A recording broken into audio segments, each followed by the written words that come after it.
Okay, it's 6 o'clock. We'll call the regular village board meeting to order. It's February 13th, 2023. We'll start with a roll call.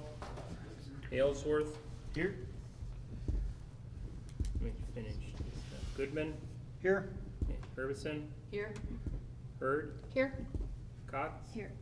Mattoon. Here. Rapp. Here. Okay, we have a quorum, so we're good with that. Pledge of allegiance.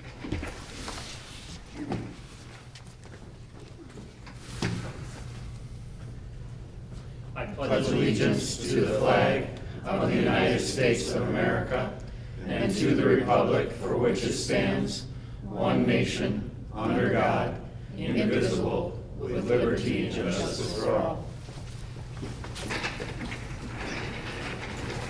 Number 4 on the agenda is certify open meeting law requirements have been met. The open meeting requirements have been met. The paper was notified and it was published in the 3 public places. However, of note, it was not on the website. Our website is currently under the Fritz and we are unable to upload information. So we did still hit the minimum requirement, but if anybody was looking for it on the website, it isn't there because we can't get it up. The servers have crashed, Okay. but we did still hit our requirement. Well, apologize for that inconvenience, I guess, for anybody that experienced that. Number 5 on the agenda is adopt agenda, so be looking for, if everybody's okay with the agenda here, then Make a motion to adopt the agenda. A second. motion and second. The board has a motion. Any comments or questions on that? All in favor of adopting agenda, say aye. Aye. All opposed, nay. All right, ayes have it. Recognition of visitors and citizen input. We have one scheduled, 68 District State Assembly Representative Karen Hurd, but we'll just check and see if anybody else says. This is the time if you want to talk about anything in particular, feel free. If you're here for some other topic, we may call you on, when that comes up too as well. So. Anybody else? Okay, Karen. I'm here to address the board as well as the citizens of Fall Creek as your district representative for the 68th Assembly District.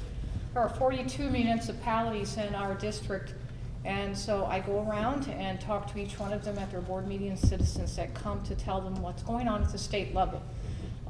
First of all, I want you to know that I've been assigned to 6 committees at the state level. I'm very pleased to announce that the speaker made me the vice chair of the Transportation Committee, one of the biggest and most important committees that we have on the state assembly. And that it has to do with roads, all the roads in this. I represent almost all of Eau Claire County, half of Clark County, and the southeast portion of Chippewa County. I've also been assigned to the Agricultural Committee, the Energy and Utilities Committee, which includes broadband, Corrections Committee. We have a corrections facility in the 68th District, which is Stanley Medium Correctional Institution. I'm also assigned to Rural Development and the Family Law Committee. The current news is that Governor Evers will be giving his budget address to the Senate and the Assembly members on Wednesday night at 7 o'clock. And as soon as we get that budget, it's over 1,000 pages long. It's no joke this thick. And then we will begin to work through it as a legislator as we look at his priorities and what the legislator priorities are. I can tell you for sure, though, that shared revenue, and this is important to this board, shared revenue is a major issue. The governor is in favor of it. He's in favor of increasing shared revenue. The legislator, we're in favor of revamping the whole formula. The formula is outdated. It's a very complicated formula. I spent 2 hours studying that with the budget people, and it has to be updated. And so shared revenue is something that our village gets its funds from the state legislator that they give to our village to spend. And so that's an important source of income for our village. And so that, it looks like, we don't know for sure because it has to go from Governor Evers, then the legislator looks at it, and then it will go back to the governor, and he has line item veto power. But by the end of June, we hope, but although it has gone into September and even to November some years on the budget.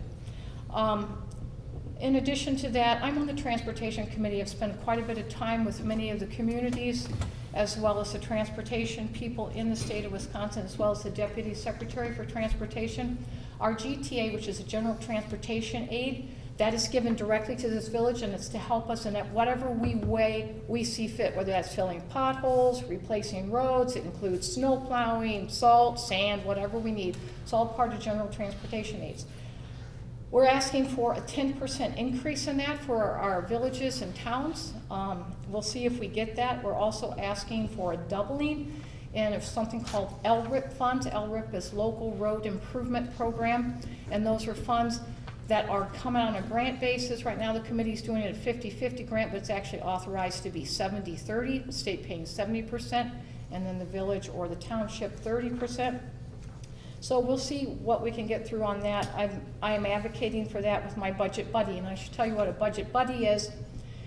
There are 8 members of the Joint Finance Committee. They are the most powerful committee. They're at the Assembly, and they are the ones that are going to make final decisions, although we all as representatives have input. So we're each assigned a person on the Joint Finance Committee. Mine is Representative Terry Katzma, and I work with him, and I go with him with all my budget requests, and they're actually a paper that I have to fill out and why. And so if this village board sees that there is some request that you would like me to make it to state legislator, let me know, and I will be taking it to the board. I've had Eau Claire come to me, I've had several of the municipalities come to me and say, we really need money in this, even very specialty items like that.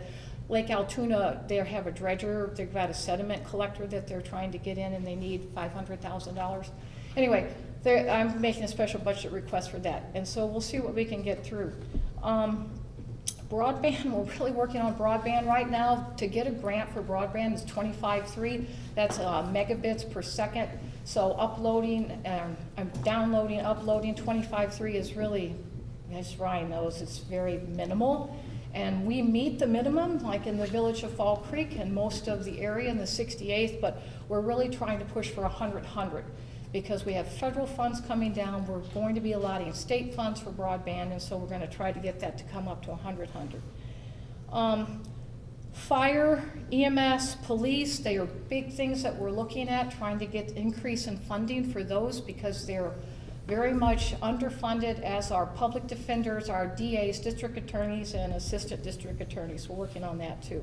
And also daycares, schools, a lot of issues. We have a $7.2 billion excess right now. They're finishing up last year. That always takes a few months into the next year to figure out how much excess funding we have. Well, we have $7.2 billion excess in the state of Wisconsin right now. So not all of that is for continuing operations. A lot of it was because we received federal monies from the COVID crisis, and so what our state government did is spend those federal dollars first, so we didn't use our state money, so that created a surplus. So, but we do have some just normal operating surplus too, so we'll be looking really hard. And I want to go back to one more thing on the roads. For the last 2 biennium budgets, the emphasis has been on major artery systems. Highway 94, especially in Milwaukee, Madison, Dane County, that whole area down there. And they have really focused on that and let local roads just literally go to pot. And so, for instance, I have all these municipalities little, like town of Butler over in Clark County, population 96. They have 55 miles of road to maintain.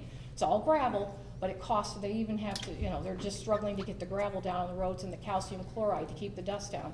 So the executive branch is aware that the pendulum has to swing more to local roads in this biennium. And I think on the Transportation Committee, we're really pushing to get that done. And I think we might be successful in getting some more transportation aid for the localities. Do you have any questions about the 68th district, our hometown? We've got a great district, we really do. The budget is, he's presenting the budget on Wednesday night, Wednesday night at 7 o'clock on the assembly floor. and then what happens?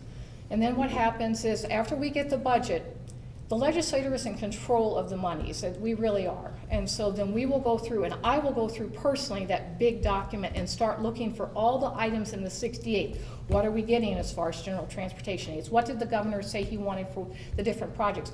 Where is he? I think he's going to ask for a $2 billion increase in taxes, personal income taxes from the people. And I will tell you, the legislator is going to boot that out faster than it can before. It's going to be dead on arrival, that type of increase in taxes. But We will look at every single line item and go through, and then we will say, no, no, yes, yes, or you didn't include this. And that's a many, many month-long process. Okay. And that's where I talk to my budget buddy, and then I also will be able to make deposition at the Joint Finance Committee, and then make a plea for what we need here in our 68th district. We're a rural district, and so we're competing with Milwaukee and Madison. Southeast Wisconsin is a very populated area. We're very unpopulated compared to them, but we'll make the plea and we'll Okay. present a good case.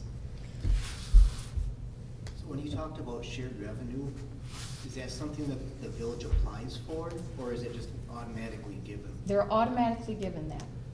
And in the last few years, it hasn't kept up with inflation and with the times. And so basically, it's just a cut, and we don't get what we should. And so it makes it hard for us as a village board to be able to fund all the things that we need to fund.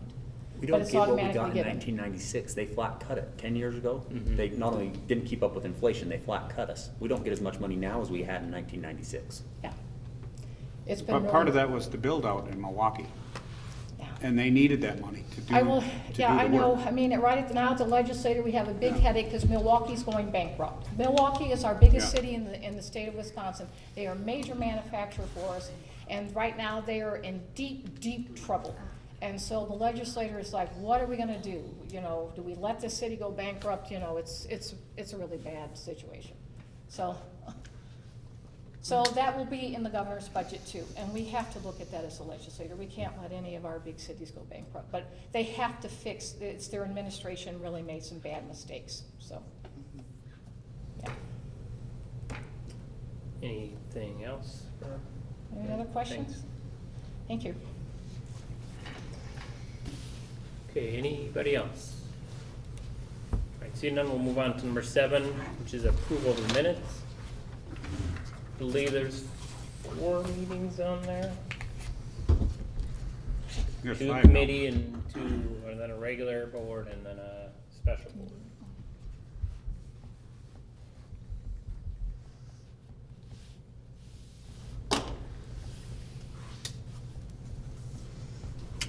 There's 5 with the planning.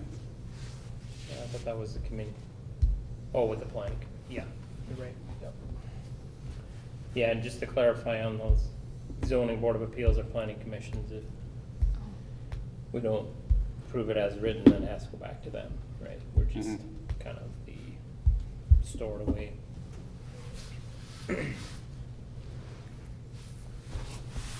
Make a motion to approve the minutes for those meetings. A second. Okay, the board has, there's a motion and a second. The board has the motion to approve the minutes as written for the 2 committee, planning commission, and the regular and the special. Any comments or questions? All in favor of approving the minutes as written, say aye. Aye. Aye. All opposed, nay. Okay, ayes have it. Great. Financial report. Jared, are you feeling like sporty here? Awesome. All right. So if you look at there's 2 different reports we have sitting here. Man, I get those 2 things stay up. We get, I get the right column pulled up. We get our miscellaneous revenues. This is mostly in line with what we've seen. You'll see a couple of these things that come out once a year that have already come through, so it looks like we're way out of line in budget, but our, for instance, the admin dues, legal, WMCA dues, those all come out once a year, so you can see that we've used a huge percentage of our budget in the first month, but it's, for the most part, an annual thing. As we come down, you'll see fire protective services, that's a quarterly thing, to the fire district. See, that's, sitting at 25%. Then we hit, the year-end review. These are now audited numbers, with one minor tweak. We got one last audit, well, I guess the audit isn't finalized, but these are pretty stinking close to finalized numbers. We've got to move a little bit of money out of CPF to back and forth, but this is pretty stinking close to the audited numbers, enough that we're confident in putting them forward. You'll see, for instance, the property tax equivalent, was a little under what we, projected. It is the reality of the situation. You'll notice building permit, fees were up. We had a little more construction, so we try to budget conservative on that. But we've, you know, we exceeded that operating revenue. Miscellaneous revenue, once again exceeded. We had some money for the police grants. Remember, we bought all new computer. There was some tied money that the police got. We needed new computers in the squads. There was a grant, they did get, there's actually a little bit of, teeny bit of money left in that one. But you'll notice that all came in miscellaneous revenue. We're way over what was projected. And then we had a separate police grant that was targeted specifically to them at the 8,000. Legal fees, you'll notice we didn't use, we budgeted more than we used. We just have not utilized the attorney as much as we have previously in the last couple of years. A lot of the services we had utilized them for, we haven't been. And then the rest of it, I mean, if you look at each of these categories, we could go down each of these individually, but typically we look at the entire category. For instance, board expense, it's slightly over what was budgeted. You look at admin, slightly under, elections under, audit under, hall, building and office under, but you'll notice that in general, we do have excess revenue over expenditure, so it was a good year that way. There was a few things that we would have liked to have done. The other thing I will point out is in that transfer to other funds, and I will talk about this a little bit later down, but we did transfer our excess revenue over expenditures, as well as some money that had accumulated in that account. That you see that 136 was transferred out of operational into CPF. That wasn't excess revenue over expenses, that was closer to 40. The remainder of that has been excess in that fund that had accumulated over the past couple of years. So that's all good news. We're happy to see that, and I'm always happy to have that be a bigger number than a littler number when we get to this point in the year. Wait, where did you say it was transferred? The very bottom of page 4, Yes, I see that. Oh, highlighted in yellow. this, right? No, yeah, it's the 136. Yes. Transferred to where? CPF came out of general fund operational and went to capital projects. And like I say, I will talk about that in detail in a few minutes. Jared, what's up Anybody have with long-term disability? Renee, stick around for a second. Which one, long-term disability? Long-term disability on page 3, we've got for the police, long-term disability, and then on page 4, for public works. It looks like, do we pay like half of that? What do you mean? Well, because we're almost 50% on both of those. Under long-term disability, I mean, it's February. At least I think it's February. Are you looking at the annual cost, or are you looking at the, 'cause the first one is the, It's the first line one. item 940. Okay, but, That would be page 4. And on page 3, it's the line item, yeah, so we. 940, yeah. Yeah, so we pay half of it. The last chunk is year round. The first chunk is the first installment. I just wondered Yeah, that they were just numbers that were coming up. odd. No, 50%, I just wondered if that's, we divided it in half or something like that. It's the way we get invoiced for it. We don't Right. particularly choose to do it that way, but yeah, it's the way Yep. the invoices come. Perfect.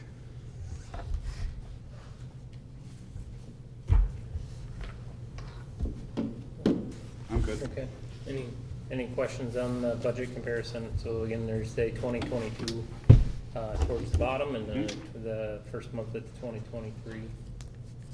And Jared, you're saying you explain a little bit more what's going on at the bottom of the 2022 Yeah. here in a little bit, because I've got a sheet. I don't see the 40,000 yet that you're talking about in that. I'll show you the cash, Okay. what we physically moved, Yep. where the cash is sitting. On all of our funds, Yep. actually. Okay. Anything else? So to complete this agenda, we just need a motion and a second to approve the budget comparison. Motion to approve. Second. Motion and second to, Jared, this is are you looking to, do we need to, we're doing both, year end 2022, okay. So we compared both, so that's what the motion is. Yeah, they were all in We're one so clear. package, so Yep. that's what I assumed I was Yep. motioning on. Goodman, Yes. Herbison, Yes. Hurd, Yes. Cotts, Yes. Mattoon, Yes. Rapp, Yes. Aylesworth. Yes. Okay, on to number 9, approval of the bills. Just a few bills to call your attention to this time. You'll see we had the property tax settlement. We'll be doing another one tomorrow, actually, for the February property tax settlement.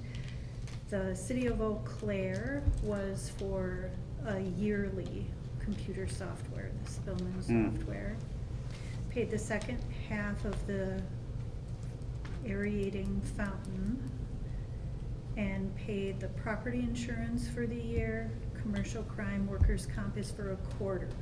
The property is for a full year, but the other is for 1 quarter. And the first time it was in your packet, I forgot to put the bills that were done on 12/31, done after the board meeting, but they had to be 2022 bills when the auditor was here. And so some of those you would have seen already in the last one, but I can't print a report, Some of them you would have seen last month because it was January, so 12/31 fell in that time frame. But some of them are additional that were done when the auditor was here, because they were for 2022 expenses. And one of those was the $20,000 for the whipping post, the developer reimbursement. And that's really all I had to point out. Are there any questions? Motion to pay the bills. Second. Motion is second to pay the bills. The board has a motion. Is there, anybody have any questions on the bills there? All right, seeing none, do a roll call vote. Herbison, Yes. Hurd, Yes. Cotts, Yes. Mattoon. Yes. Rapp, Yes. Aylesworth, Goodman. Yes. Okay, number 10, report of village administrator. Jared? Okay, a couple things. I struggled on this one particularly. There's enough things that we're talking about later in the agenda. I didn't want to necessarily talk about them twice. We will talk about meeting I attended with Eau Claire City. They invited me to a meeting to tell us very nicely that the EMS agreement we had, which was originally signed for 10 years, it's got an escalator clause that gets more expensive per capita every year for them to be our EMS service.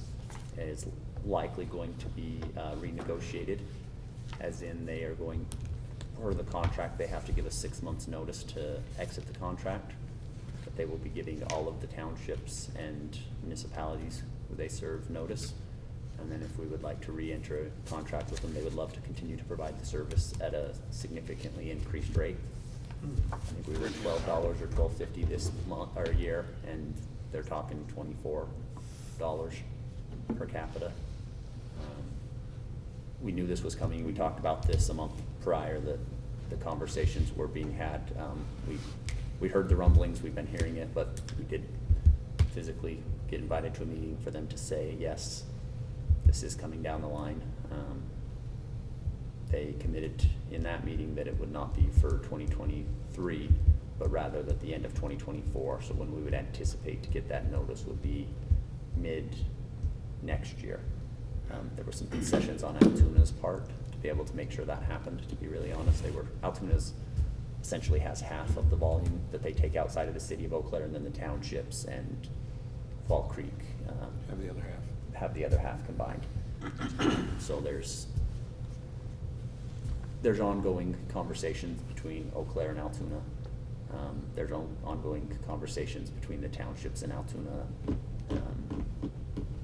They aren't servicing Augusta. No, Augusta Bridge Creek, Fairchild, they get their service out of Right.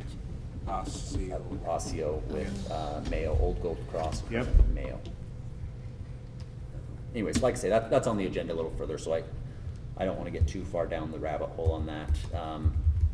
We have a group wanting to use the Village Hall for Safe Sitter. It's something we've allowed to use in the past. It's not specifically listed in our group of people we allow to use it. However, it does fit the et cetera category, so their YMCA is gonna come do a safe babysitter. It's a free course for teenage kids to come work on babysitting etiquette, manners, rules. Tricks, I was gonna say, I might be missing it, but, how to best be a babysitter, some of those things, YMCA is putting on. You may be aware, the website has gone down, apparently there was a complete server meltdown. All of our website was lost. They've been working on trying to get those restored. As of right now, you can get on and there's a read-only function, at least it's been off and on. Sometimes you click on it and it pops up, and other times you click on it and it doesn't.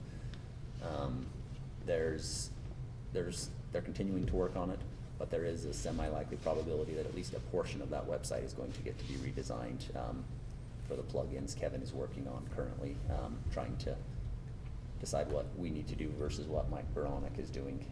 Theoretically, that's on him. It's his server that burned down. We're paying him for it. But there might be some upgrades that happen at this time as our server has, or as our website has crashed. There might be a good time to fix a couple of things that he's wanted to fix anyways. So stay tuned for that. As far as taxes go, or treasurer's report, we've been receiving taxes. As Renee said, we'll be doing the final settlement.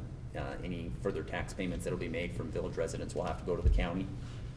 We'll pay the municipality or the other entities their portion, and then the cash that is sitting in our account after the settlement will then be ours.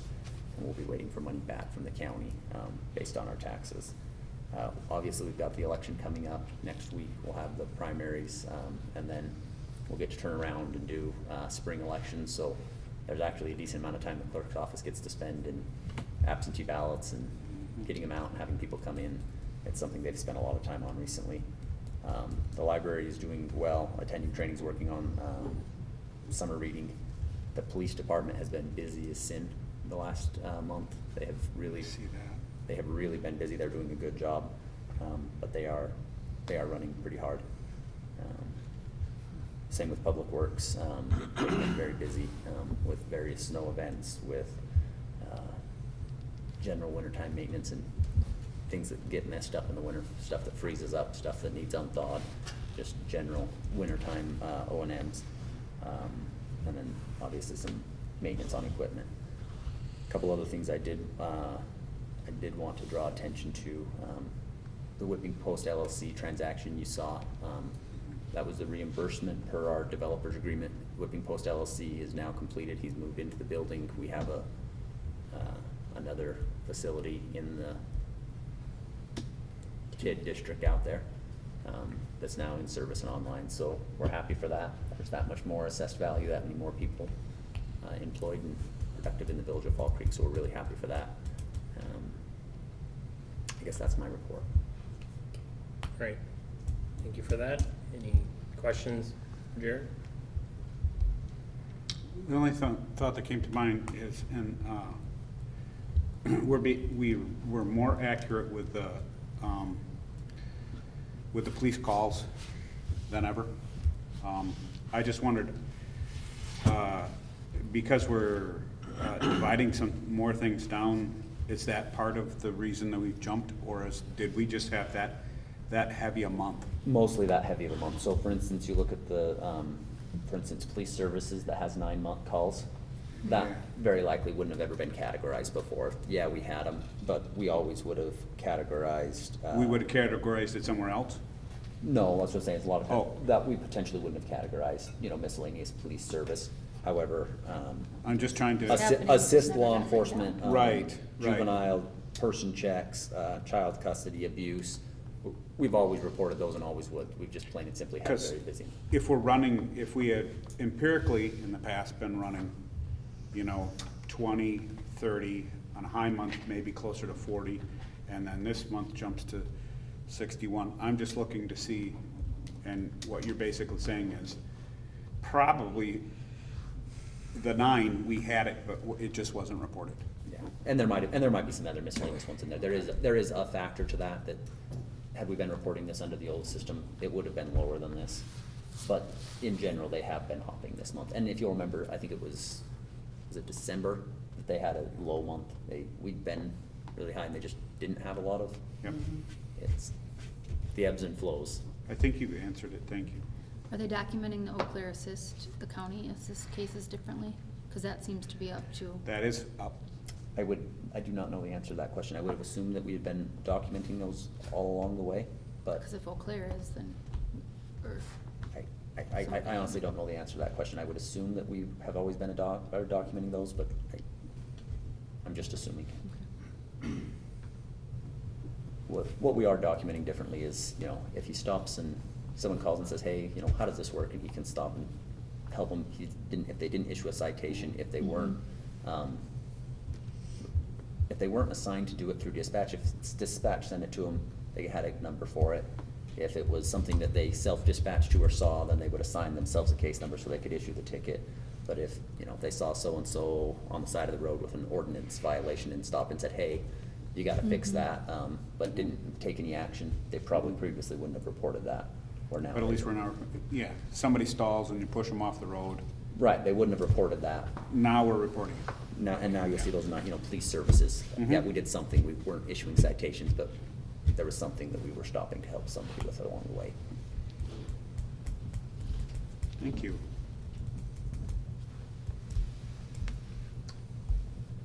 Anything else?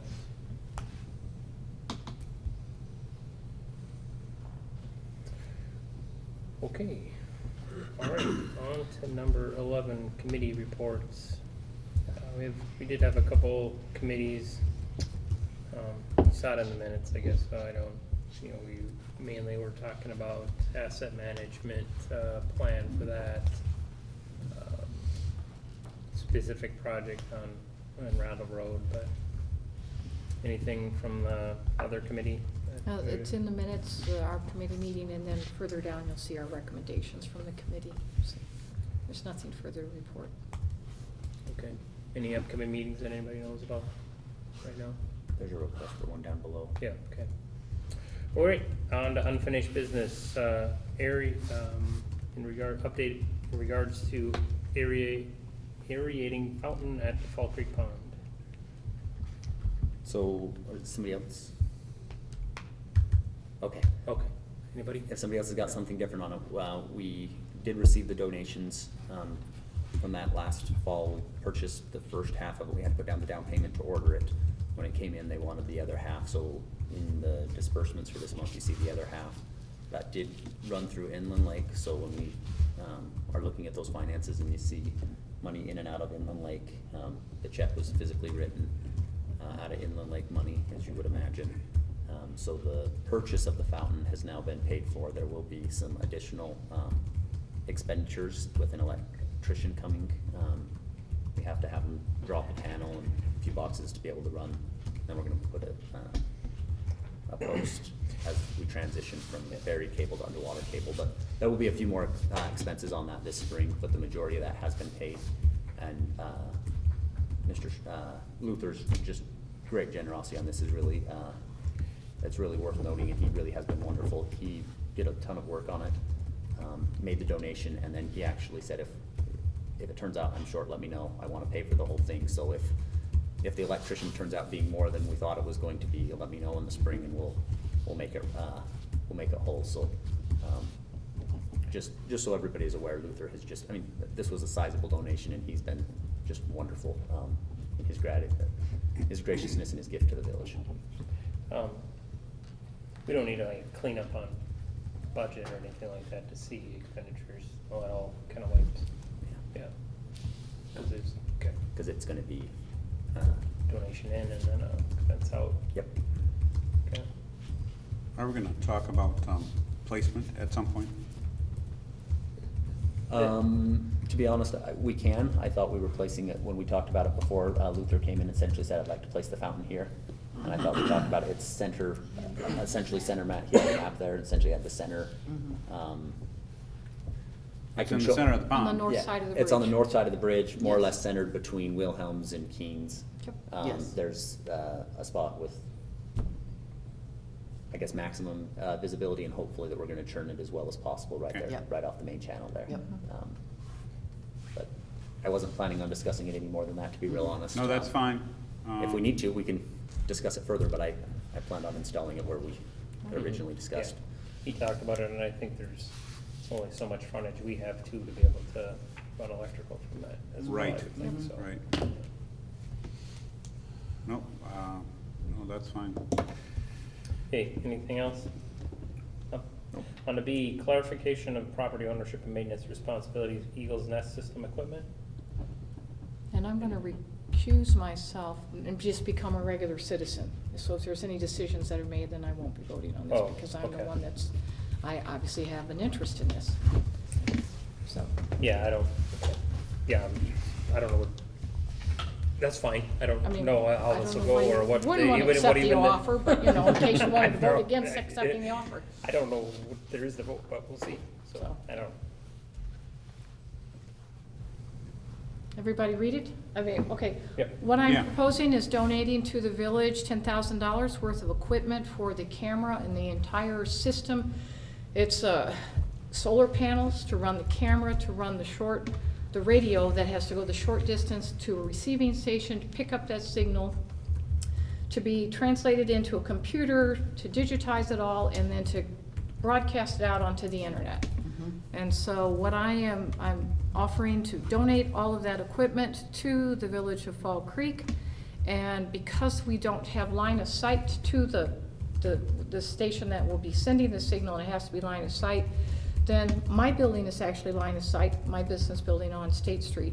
And so I'm willing to have it installed in there and also pay for the internet connection, because you have to pay monthly internet fees as well as the software fees to run the program. And I'm willing to pay that for however long I own that building, and I have no plans at all of selling that building, but if I ever did, then the equipment would be deinstalled from my building, and we would bring it over here to the village, and you could find someplace else that's line of sight to install it. And so this would be equipment so that, originally we wanted to have a station in the library to receive these, so you could watch what's happening in the Eagle's Nest, but then because we don't have line of sight, we're gonna just go on the internet. So you could be anywhere in the world and you can just type in Eagle's Nest, Fall Creek, Wisconsin, and then you can see what's going on in the nest. So we've upped the ante on that. And my business, and I say this is my business that will be donating this property to the village. Okay, thanks. Very cool. Yeah, yep, thanks for that. And so I think I think we took a motion to accept Luther's, to be real honest. okay, And then, for instance, I think we did, for instance, Luther's kind of came with some conditions. He wanted a specific one. He told us what he was willing to donate for, and I bought. well, which this letter kind of Yeah, covers well, that, but my so- point is in the motion, I executed Luther's vision. He gave us Okay, a designated grant, if you will. so I think we just need a motion and then, just in the Of motion, just acceptance. make it based on this letter, as per written in the letter or something like that. I don't, unless anybody else has anything, it's pretty well covered in there, so I don't think there's anything else. Do you need something tax-wise other than a letter from the village, from Luther? We had to write a tax essentially saying that it was for a public purpose, so we had it for taxes. Is there anything? No, I don't have to have that. Okay, as you say, if there's something you want specific, Yes. that we could include that in the motion, or I just, Okay. if you're not. Motion No. to accept. No, I don't have to do BJ, that. Second. And then there's a listing of all the equipment there's an equipment listing, if you saw that Mhm. attached to the letter. Okay, there's a motion and a second to accept it per this letter, is that what's right? Yeah, Yeah, with the, okay. thank you. Yeah. Any comments or questions? We'll do a roll call vote.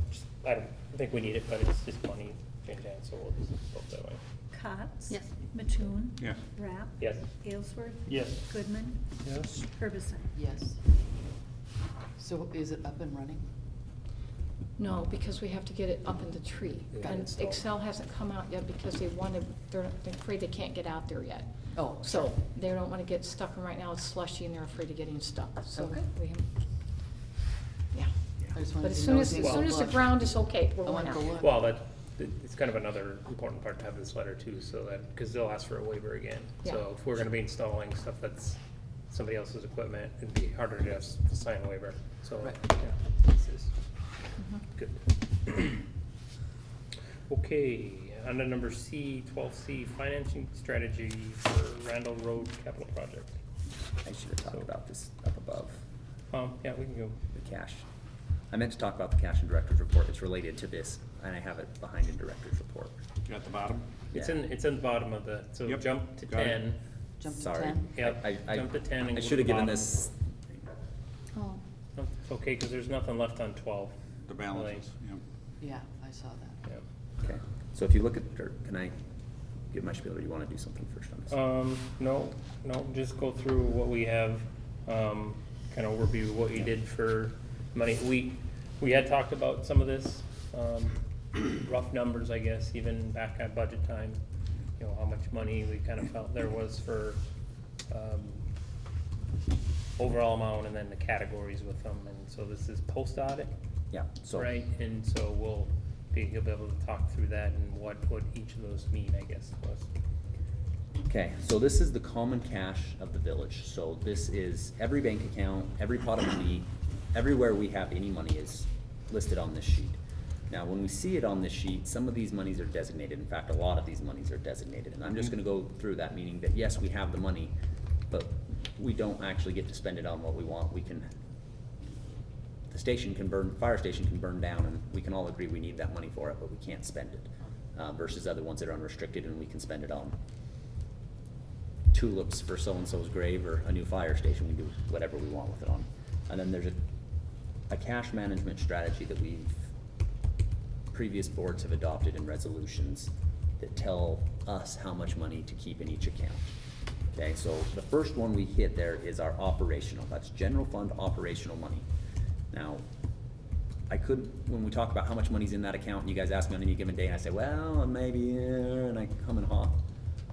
It took us a decent amount of effort to get to this number, because if you look at it today, I've got a couple $100,000 more than that, because we have all of the county's taxes and the settlement Renee was talking about that we have to settle up. We have to go pull and say, yes, this much money belongs to the county, this much belongs to the school, the CBTC, and then we write checks. So I like using a specific day when we make these comparisons, December 31st, 2021 versus December 31st, 2020, because we have the state trust fund loan that is due, and that might be earlier versus in the fall. So you might have a lot of money in it in the spring, but you have to have it accumulating because you have to make that payment in November, vice versa.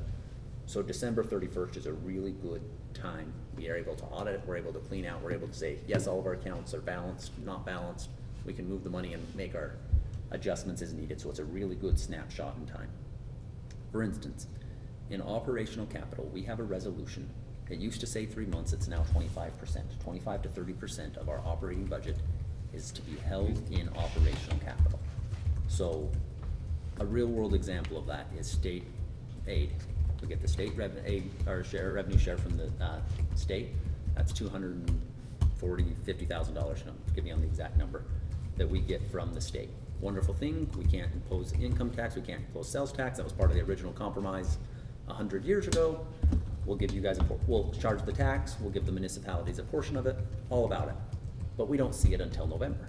We budget for it as if we're spending it all throughout the year. We make payroll, we buy gas, we buy snow, whatever it is, we're spending it all year long. But we don't actually see it till November. So we have to have more or less that amount of money sitting in reserve all year long, otherwise we'll get to October and we don't have the funds. So the village board in the past has given us a resolution that says that we carry 25% in operational capital. That's more or less, depending on, we go up or down, but that more or less equals our shared revenue component, and it allows us sufficient financial reserves to meet our obligations. If you look at the next line, we have designated working capital. That's our, you might call it rainy day fund. We can spend that money if we have a shortfall in something, but that is specific general fund rainy day capital. We have another resolution that says that that is at 20%, that we have an operational fund for, we've fallen under, which we have had happen before, where our expenses come, we have more or less shared revenue, but then we have to make our debt payments, we have, whatever happens, and we don't have enough money in our cash account, we go into our rainy day fund. It happens from time to time. never at 12/31. Our finances look great this time of year. But sometimes in October, September, October, November, we're dipping into those funds. But those are our current existing policies. Now, if we have any funds over that 20 or 25% in the respective fund, we treat it like we do excess revenue over expense. We have another resolution that says in any given year, we have X number of dollars budgeted. If we have any excess revenue over expense, we take those funds and put them in capital projects. We treat any difference in our operating fund and in our working capital the same. If we have excess revenue over expenses, we put it in capital project. If the cash requirement changes, we put it in capital projects. On the flip side, if the cash requirement changes and that 20% now says I need 166,000 as opposed to 160 that we had last year, we can pull it out of capital projects and put it back to that amount. In this year, we're actually moving money to capital projects, so it didn't have to come back out. But in general, the resolution does lay that out. So those first two items are designated capital. They're not in our piggy bank, if you will. They're there. We have them for operational needs, but they're not part of our capital project if you want to go spend money. That's designated capital. Same with the splash revenue. Obviously, that's a much smaller number, but that's money that people have physically donated for National Night Out, or I think there's a very small amount for a seatbelt thing, but it's designated revenue for a very specific person or purpose for the police. You see the same kind of idea in library, although they have adopted their own percentages. They have 12 months and they use the 25 as well. Their operating capital is actually a little bit short. It's okay. But you see the same thing. Their operating capital, they have their designated working capital or their reserve, and then they have a reserve, which is their call it capital project fund, but in their case, it's more of an unbudgeted expenditure fund. You know what, we want to buy new couches for the library, we don't have funds, we didn't budget it, we have this undesignated expenditure fund. But same idea. Inland Lake, you'll notice there's $8,000 more in that account than there belongs, or than is in there right now, because don't quote me on the 8. Something like $8,000 more in there because we just purchased the other half of that Otterbein, and in December 31st. But that belongs to Inland Lake. We can't spend that money on anything other than Inland Lake. It was levied for it, it's designated, it's stuck there. Debt service category, same thing. We run all of our funds through debt service, all of our debt payments. Water revenue, they all get transferred in and out of there. That's our holding place for debt service. Now we get into the capital project funds. These are our, if you want to call them the knobs we can turn, the money we can spend. These are those funds. Obviously the Zeman bequeath, we've talked about how we would like to spend that, and we have the capital, or the ARPA funds. And we've talked about, some varying ideas of how we'd like to spend that. And then we have our undesignated capital project fund. That money is just that, it's undesignated. We do have a few commitments, if you see that full balance there. We've got a developers agreement that we have some money committed to. When we start talking about money, we budgeted for chip sealing this year. I mean, we do have some previously budgeted commitments to that money, but we do have an account that we can spend on various capital projects. If you drop down, you see our TIF districts. You'll notice that TID 1 is running a deficit. Those parentheses mean it's negative. We talked about that last year, or this year. We extended 3 years, you extended it 3 years. We extended TIF 1 for 3 years. It won't last for a full 3 years. We'll get our revenue and then we terminate early. You can only extend it for 3 years, and if you leave it past 3 years, you have to return the revenue proportionately back to the municipality, so you can run it out or you can give it back. There is another way too, because I've just been working on one of these bills for the Village of Withee. You can do an extension, and the legislator can actually we can write a bill, I can, and Senator James, and we can put it through the legislator, and the governor can sign it to law, and we can extend it 10 more years. Yeah, and in this case, we don't need to. I don't think we need to, no. but we can do that. Yeah, So, in this case, we're gonna. before it closes, so you Yeah. have to do it before Right. it closes. In this case, we're going to meet our expenditures in that first year. So we had to extend it for 3 because that was the only Because option we had yeah, it's just 3 legislatively. years. But after that first year, we'll be able to go ahead and close it. You see, TID 2, we actually have some balance in there, so when we start talking about extending that road, it has to be for a designated project that was in the portion of it, that's what we designated it for. You'll also notice that, reimbursement for, earth movement that took place on that expenditure, that came out of that designated pot of funds for, TIF two. So we talked about extending that road, that's the money we're talking about, that's the cash balance I have sitting there. CER, capital equipment repair, so we start talking about that new, public works truck that we budgeted this year. That's the pot of money we're talking, we start talking about loaders, we have another resolution that says if it's a, asset life of less than 10 years, we're to purchase it with cash on hand, we can finance, I'm not saying we want to, but if we can finance, if we wanna go buy a dump truck or an end loader that has a working life of, 15 or 20 years, we are, per our resolution, can finance that, I'm not saying. Are we getting that much out of them? Yeah, as a, Okay. but anything that's got a, depreciable life or Right. anticipated life of less than 10 years, we're supposed to pay for in cash. And our hope is to be able to pay for everything in cash in that account, which is what we have been doing, as long as we continue to fund it. We have been doing that. We don't have enough funds there. When the end loader is done, I mean, we could spend every penny of that on a new end loader tomorrow, and we wouldn't be able to Cover it. Yeah, some of those higher ticket dump trucks and loaders, we don't have enough there, but we have made an honest effort, and we are significantly better off for capital equipment than we were 10 years ago. But it is obviously designated. When we get into water, we have the same resolution that we had up above. You've got your operational 25%, capital 20%, and then in this case, capital projects is where that excess goes. So when we were talking about this in relation to the Randall Road, I said, well, it's unaudited, I don't know, I'm not done to tell you how much money is or isn't there, and honestly, I don't think we moved the cash we were supposed to last year, and I knew that we hadn't when I said that I thought we were a little off. Water fund was under, we had to actually take money back out of that capital project and put into those designated. Sewer was the exact opposite, we had a little bit of money in sewer that should have been transferred into capital project that hadn't been. But if you look at those numbers, we do have the money sitting in water and sewer both that we need as far as cash goes.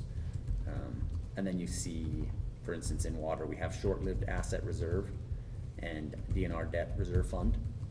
Those are requirements of our loan. We have to fund them, It's not a real high level that we have to fund them each year, but the money has to be there and we can't spend it, but we do have to put it aside for if we had some catastrophic event and we couldn't make a debt payment.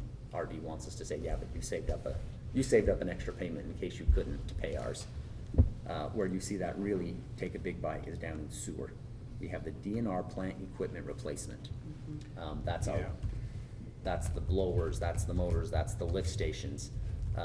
We actually have two different ways we can fund that, but the way it's currently set up is we put a little bit more away each year until we hit full funding of those assets, and then we don't have to. Or if you want, once you hit 50% of your entire list, you can then go to a percentage base, which is what we would likely be wise to do, just to be real honest. But as it starts out, if you didn't have any, you're better off to start with the one mechanism and then transition. But we can spend that if one of those specific assets was to fail, we could spend that money on it, but then we have 3 years to replace that money. It is a rainy day fund, but it's a rainy day fund that says that you immediately have to fill back up. And, there's real money there, so if somebody looks at it and says, man, we've got all this cash in the sewer, why are we talking about rates?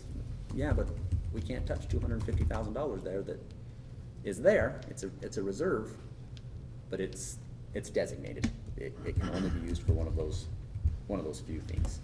And then obviously you have those same, you see garbage is minimal, that's a money in, money out, we don't have any, we're just passing that through. But you'll notice that's very, very minimal. Mind if I go first with a couple questions? Okay. So CER was. Capital equipment repair. Right, so there's resolutions that talk about maintenance on roads, equipment that's less than 10 years, kind of small equipment, like things, is the maintenance stuff out of? Maintenance on roads is gonna typically happen at a capital projects. Capital project. For instance, the HVAC unit on this building, when that needed replaced, that was a capital equipment repair. When we did, the chip sealing last year, we did that out of capital projects. Okay, so how, how do you adhere on that one to say, how do you percentage-wise in the capital projects leave enough in there for smaller projects? Versus like draining with a big project on that one? That is not addressed in the money management resolution that's been Okay. given to us, so that's, needs to be in the back of your mind as you're allocating what to spend or not to spend, knowing that, Yeah, do you get what I'm saying? So we have resolutions, you've probably seen these before, that say you don't get good loan rates with projects that are small or equipment that are small, and so it's always, let's pay cash with those. That's what you wanna pay cash with first. So for capital projects, you don't wanna bleed it down, because you're not gonna be able to then do the smaller stuff or replace the smaller stuff. So I think there may be a gap where. yeah, we- and we don't have any, we don't have any number, you know, we don't say that you have to It's keep. probably not an issue that you right don't- now, That you have to right. keep $50,000, or you have to keep 100, there's not a percentage, you know, we have to keep X percent of some fund, or $100,000 or $50,000, there's nothing, Yep. there's nothing specified in any But you resolution. you would come back with a recommendation on, sometimes if something ever came to the, the fund was getting low in that case, where it was gonna strap you for those smaller projects. Yeah, I think that you would be bring something, that I think that would be forward. something we'd wanna say is, you know, yeah, we've got money to spend here, let's be careful that we don't spend it to zero. Obviously, there's some other ways we can try and fund things. We'd want to be careful not to spend it to zero, but it is a capital project fund, so Okay. the board needs to be aware of that when they start looking at spending monies out of there, that they're, The only question I had was on the DNR plant replacement. What does that change every year? so there, what happened is, this was a requirement, it's actually a requirement whether you have a DNR loan or not, to have one in place, but it's not enforced, more or less. So when we had a DNR loan, for the sewer treatment plant, they required us to establish the fund. So they came in and said, okay, or actually, I think we paid Mike Davey to do it, and then he came back and modified it a couple years later when we went for a different set of funding. But we essentially said, okay, here is the equipment. We have 2 blowers, we have X number of anoxic pumps. It can't be the building, it's not the concrete ditch, but essentially any movable part in your collection or treatment plant should be listed. For whatever reason, all they were required to list initially was what's in the treatment plant. We don't have the main lift station listed. We do have the main lift station listed, because that was part of the funding. We don't have clean bile or the business part pumps listed on that list. It's not there. When I talked about when we switch methods, that will have to be included when we go to 50% of the in total cost, but it will actually be we'll talk about that if anybody wants to, I can talk about it now. But- Is it fixed? I mean, it's not changing. It's a fixed rate, so we said, okay, this asset has It's a 15 years, percentage. and you take $15,000, it was a $15,000 asset, it's got a 15-year life, you have to put $1,000 a year into that savings account. Once you hit, so we had some 5-year assets. Yeah. That once we hit 5 years, we quit funding. Once we hit 10 years, we quit funding. We're currently funding our 15-year. When we finish with our 15-year, then we no longer have to put any more money away. We have to maintain it, but we don't have to put any new money in. And we don't have to adjust it for inflation, so even though that blower costs, example, $15,000 when we first purchased it, we don't have to adjust it for inflation. We should, but we don't have to adjust for inflation. But this number should still Okay. be higher. Yeah, it will continue to grow. So there will be a, in fact, it's got more than that in it. Look, right now, we've already made our 2023's contribution to that account. When we were doing 2022s, we did 2023's. 2 days later, to make sure that while we were moving the money, we moved the money. But yeah, that's a substantial number, but it's, Can't, okay. Just had one clarification question. You made a comment about where we were at 5 years ago compared to where we're at today. Could you repeat yourself? On what? In regards to what? I mean, I didn't. our CER equipment is in a much better state Yeah. of being funded, so, The village finances are in much better shape than they were 5 years ago. if you wanna In talk general. about the finances in general, it's a broader picture, cause you have to take, for instance, we have to look at our cash balance, so you can look at it and say, yes, we have X number of dollars in cash on hand, but you also have to take into account the amount of debt you have in hand, and if you wanna take a holistic Yes. approach, you have to say, okay, 10 years ago, we had X number of dollars of debt, and we had X cash on hand, and the third part that's hard to quantify is that we have X number of assets. This is what our true position is, and that's hard to quantify because we put a useful life of 20 years on everything. So if we do a good job of maintaining our streets and our streets last longer than 20 years, and there's not a street we're replacing in 20 years, we still have value in those streets, even if we've depreciated them to zero. When we start talking about what condition are the finances in, you have to take into account what condition is our infrastructure in. So if you go into a municipality, I don't mean this to sound bad, but when you interview for a job, I was looking at your infrastructure. I was trying to decide how bad was the infrastructure. For the most part, I thought we had pretty good infrastructure here as I'm walking around going, that's a decent treatment plant, that's a decent well, that's a decent water tower, you know. It's a decent road. Yeah, that was a decent road. There's a couple of them that, I know. I had different, you notice I said you notice I left some of the roads off. But in general, I mean, when I drove around, I noticed that we had sidewalks on most of our roads. Just things that you're looking at, and you might go to another community and say, oh my goodness, that sewer plant that's atrocious. That thing is just on its last leg. There's not a curb, sidewalk on anything in town. You know, the roads are chock full of potholes. And you might look at the finances and go, oh yeah, they don't have any debt. Or, you know, they've got similar levels of debt, but this one's got a serious asset and the other one doesn't. So it's not as easy as saying, you know what, our CER is in better shape, because our CER is in better shape. And honestly, I think our finances in general are in better shape. And I can put, well, as you just do two, if you just look at the debt and the income, I'm actually working on that, and we are in better shape. The problem is quantifying that third, and I'm just careful to make The third being assets. assets and what's the useful life and how much is it worth. Which looks like a, impending future cost potentially, right, that you don't know, because somebody could have Because had no everything, debt, well, yeah. a Everything's little bit of depreciated. cash, All of our and they roads have are Right. $10 20 million years old. in 2 years that they gotta spend because they've ignored everything. But, I admit, I just wanted to hear it again. Sorry, I probably gave you a really long answer then. All right, so I had a couple questions like that. Anybody else have anything on the sheet here?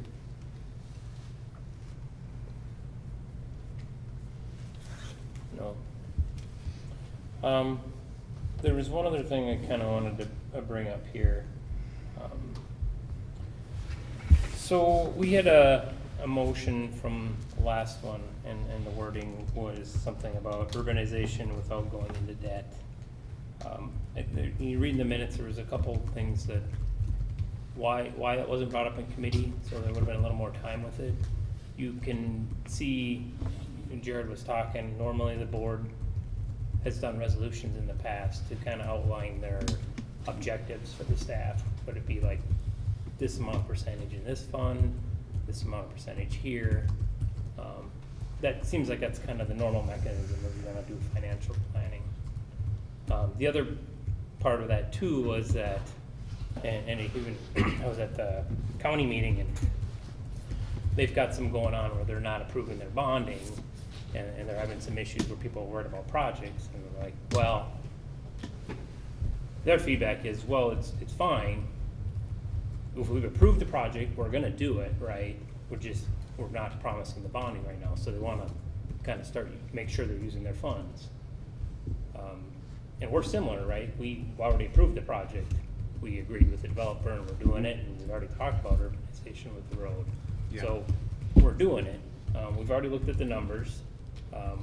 There's plenty of room to do it. If you wanted to work on a resolution or something ahead of time when we were talking about the finance personnel, it seems like that would have been the time to do it. The problem with this wording is the way that this would go is, we can't do this, because we're gonna be stuck funding this, and we're gonna get reimbursed from the county, and we're gonna get reimbursed from the developer, and we can't do it. Because there will be short-term loans that we do, they're kind of bridge loans. And so these are the things, you should do in committee, and you should talk about, and not have stuff like this pop up all of a sudden. I couldn't agree So, more. it's good in intent, it's just not what we even talk about doing, right? We talk about covering this and doing the work in committees, and it was like new work that came up in the meeting. And there wasn't that much time between when the committee happened and when the board meeting happened. So I think we can do this, right? We know we have the funds. Why we wanna be really super restrictive if we know what we wanna do anyway, there's a better way to do it and sort of give our staff objectives or goals. So I don't know what to kind of do with this. Like I said, I think we all agree, we have the funds, we're gonna pay with this project, it's a small project, this part of it. And we wanna do it, there's incentives to do it with the developer. So, I kinda wanna, I think I wanna make a motion to reconsider this motion, Second. and then let's talk about it, and let's figure out another way to do this where it's not so rigid and not giving us the day-to-day management that we need to be able to have to do this project. Like I said, I think we all agree, we've all talked about it. What do we wanna do? Do we wanna kick it to committee and come up with a resolution for this specific project, or, cause we have the existing funds for this project, you know, do we wanna talk about this one? I think Jared, another thing that Jared and the engineer are working on is the next couple of big projects. So I think we're okay now to say with this one, we're gonna pay with it in funds. But we might have, like, the next one, estimates on, you know, what the next couple of big projects are gonna be, and maybe overlaying those with what our funds are too, so we can look at future debt costs too. And maybe have that automatically, you know, refresh with, hey, our funds are going down, so this means this future project is gonna be this much more debt, or we push the project off because we wanna wait another year for more funds. Sort of that dynamic, spreadsheet for, cost, of a project, so we can maybe make that decision points a little better. Anyway, in short, there's a motion second to reconsider this. Yeah, we gotta think of a better way to word this or do this. Is there an olive branch that can reunite us on this somehow? I think what you're trying to say, Tim, is that you're looking at, yes, we have enough money in-house to be able to fund this Randall Road urbanization project. But what you're doing is you're trying to set policy in the future, correct? I want us to think about that, yes. Yes, And- that's, so and- that's yeah. what, this is what this motion is about, is to set policy in the future about, so, because we know that that whole Rather block has to be eventually, it's gonna have to be eventually replaced. So you're looking at setting a resolution, something like we have a 25% that we have to have on, you know, this fund, and we have to have 20% set in reserve on this fund. Is that what you're looking at doing? It's just, I don't know, I'm really looking at, you know, if I look at I'm thinking more of the existing asset management, things we have to replace that are already there. I'm not even looking at Rather, like assuming like we would have any future, I don't know what that'll be, right? We'll have to determine that when that comes so up. are you, Not the Rather you're looking edition, at that just is- coming that up is with. current. Oh, the Rather The Rather edition. edition The is ra- Truman. Oh, yeah, okay. yeah, yeah, not The that. Tyler, the True, that. Yeah, site that visit. Rather Oh, okay. edition. The subdivision Yes. The named 1,000 Rather feet, edition. I'm just talking about that 1,000 feet. Are you Yeah. talking about relooking at how we're gonna fund that 1,000 feet of road? Is No. that what, okay. No, I know what we're gonna, what I'm saying is I know we can fund that, right? Right. And we all know that, and we all know we're just, let's spend fund balance, but it seems like it'd be better to have something concrete on a sheet of paper to look at percentage. You know, as we get bleeding down to say like, okay, our next project is actually the Rather project with those 4 block, or the however many square blocks. If we're bleeding these down, what is that pushing up? You know, cause we're planning in 3 years to do it, and the estimated cost of that is $2 million, and we're bleeding this down. Is that better or worse for, you know, that project, or what's that gonna look like? And then we can probably start saying, well, we're gonna do this, but maybe we'll delay that. You know, our plan would be like, now it's 4 years and not 3 years, you know? What's the estimated cost of that project? And, but for now, it would more or less be, we know what we wanna do, funds, spend funds in this one. We've already approved this project. Let's maybe clean that up, but then push off to the committee some other work on like, you know, the future planning of these next projects. I think that would be great. I think that's a great idea. Yeah. I think it's a What- great idea you- to you- push it out to committee to look at future projects that way. Can I don't mean to throw another monkey wrench in this, but in general, the idea is that we want to pay for our portion of that project with cash on hand. Great, I think we've got it, happy to do it. But the way the current resolution, you know, resolution, we just had a motion to reconsider, but the current direction that we have as staff is that says no new debt. And if we start talking about interim financing, is that included? Because under no new debt, interim financing is included. So if I've got a $700,000 project and I have our portion in cash, I don't necessarily have the county's Their portion. and the developers in cash. Typically, how you would do this is an interim financing. You have an interim loan, just like you do a construction loan on a house. You get interim financing, then you close it into your long-term loan. Sometimes it's the same agency, for instance, rural development, they had an interim loan, and then they had an interim financing, and then we rolled that interim financing into a long-term loan. In a case like this, where we're talking about funding it with cash on hand, we wouldn't be rolling it into one. But just the practical approach, you know, I get what we were trying to do in the motion, you know, trying to make sure we're spending cash on hand. But the way it's currently written, is going to be difficult to execute from an administrative standpoint. So if in this conversation, if in the things you're talking about, we can think about that interim loan or the interim financing for the construction portion of it, that would be helpful if that's something you guys are willing to talk about, look at, think about in whatever the new version of reality. How or about the current this? version. I hear you, and I think I've been saying the same thing. So we reconsidered this motion, so the motion was to approve the project with no debt. Somebody could make another motion to say, with allowable flexibility for interim financing plus kickoff committee, the financial resolution planning of some sort. Would that? Yeah, it would be great So for me, I just we need still something have that has this motion, flexibility it on would interim be like financing. an amendment to this motion to say with the allowable flexibility for interim, and then also, I think as part of that, right, we're talking about kickoff to committee, looking at the percentages. Looking at the We percentages. just looked at this sheet, right, you know, future big projects coming up, cause I think those are the big hitters, right? What is that gonna look like in a few years, the next couple projects, but anyway. We've So got can this. you restate your motion then? I didn't know that I stated it really well, I just at the high level would be the, To reconsider. yeah, so this motion is on the reconsidered, right? So this is the one we just had in minutes, was a motion to approve the project with no debt. I'm saying an amendment to that motion with the allowable flexibility for interim financing, plus recommend to committee the committee. financial Yeah. resolution research. Isn't that what? I think you should have them in two motions. Okay, Because I'm they- fine with that. Because The- one's going okay. to committee and one is an actual The interim giving financing direction. is what we said, what I'm fine a with that. couple of us were saying that we wanted to see in the original motion, was Mm. the flexibility there for that interim financing and so Oh, we need that, so that's To the now part, add can we that just in. add that amendment into this motion and prove it? So that would be the first part, is to add the amendment to allow interim, flexibility for such items such as interim No financing. new long-term debt, but to allow for Yep. interim financing or Until you something. can get the money from the county. If the county gives us money, or until the Developer. developer pays up, because we may have to pay the actual person doing the work, and they need to be paid today, but we don't have the funds until the developer pays us. Got it, totally got what interim financing is. Yes. Yes, that's absolutely acceptable. Make the motion?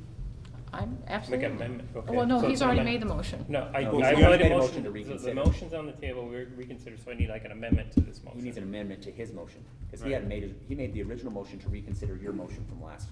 I'll make it, but, I'm happy to amend the motion. and I will second To it. say that it would be, that we would allow, it's to Yeah. go into no debt, but we allow the interim financing until we can get the project finished.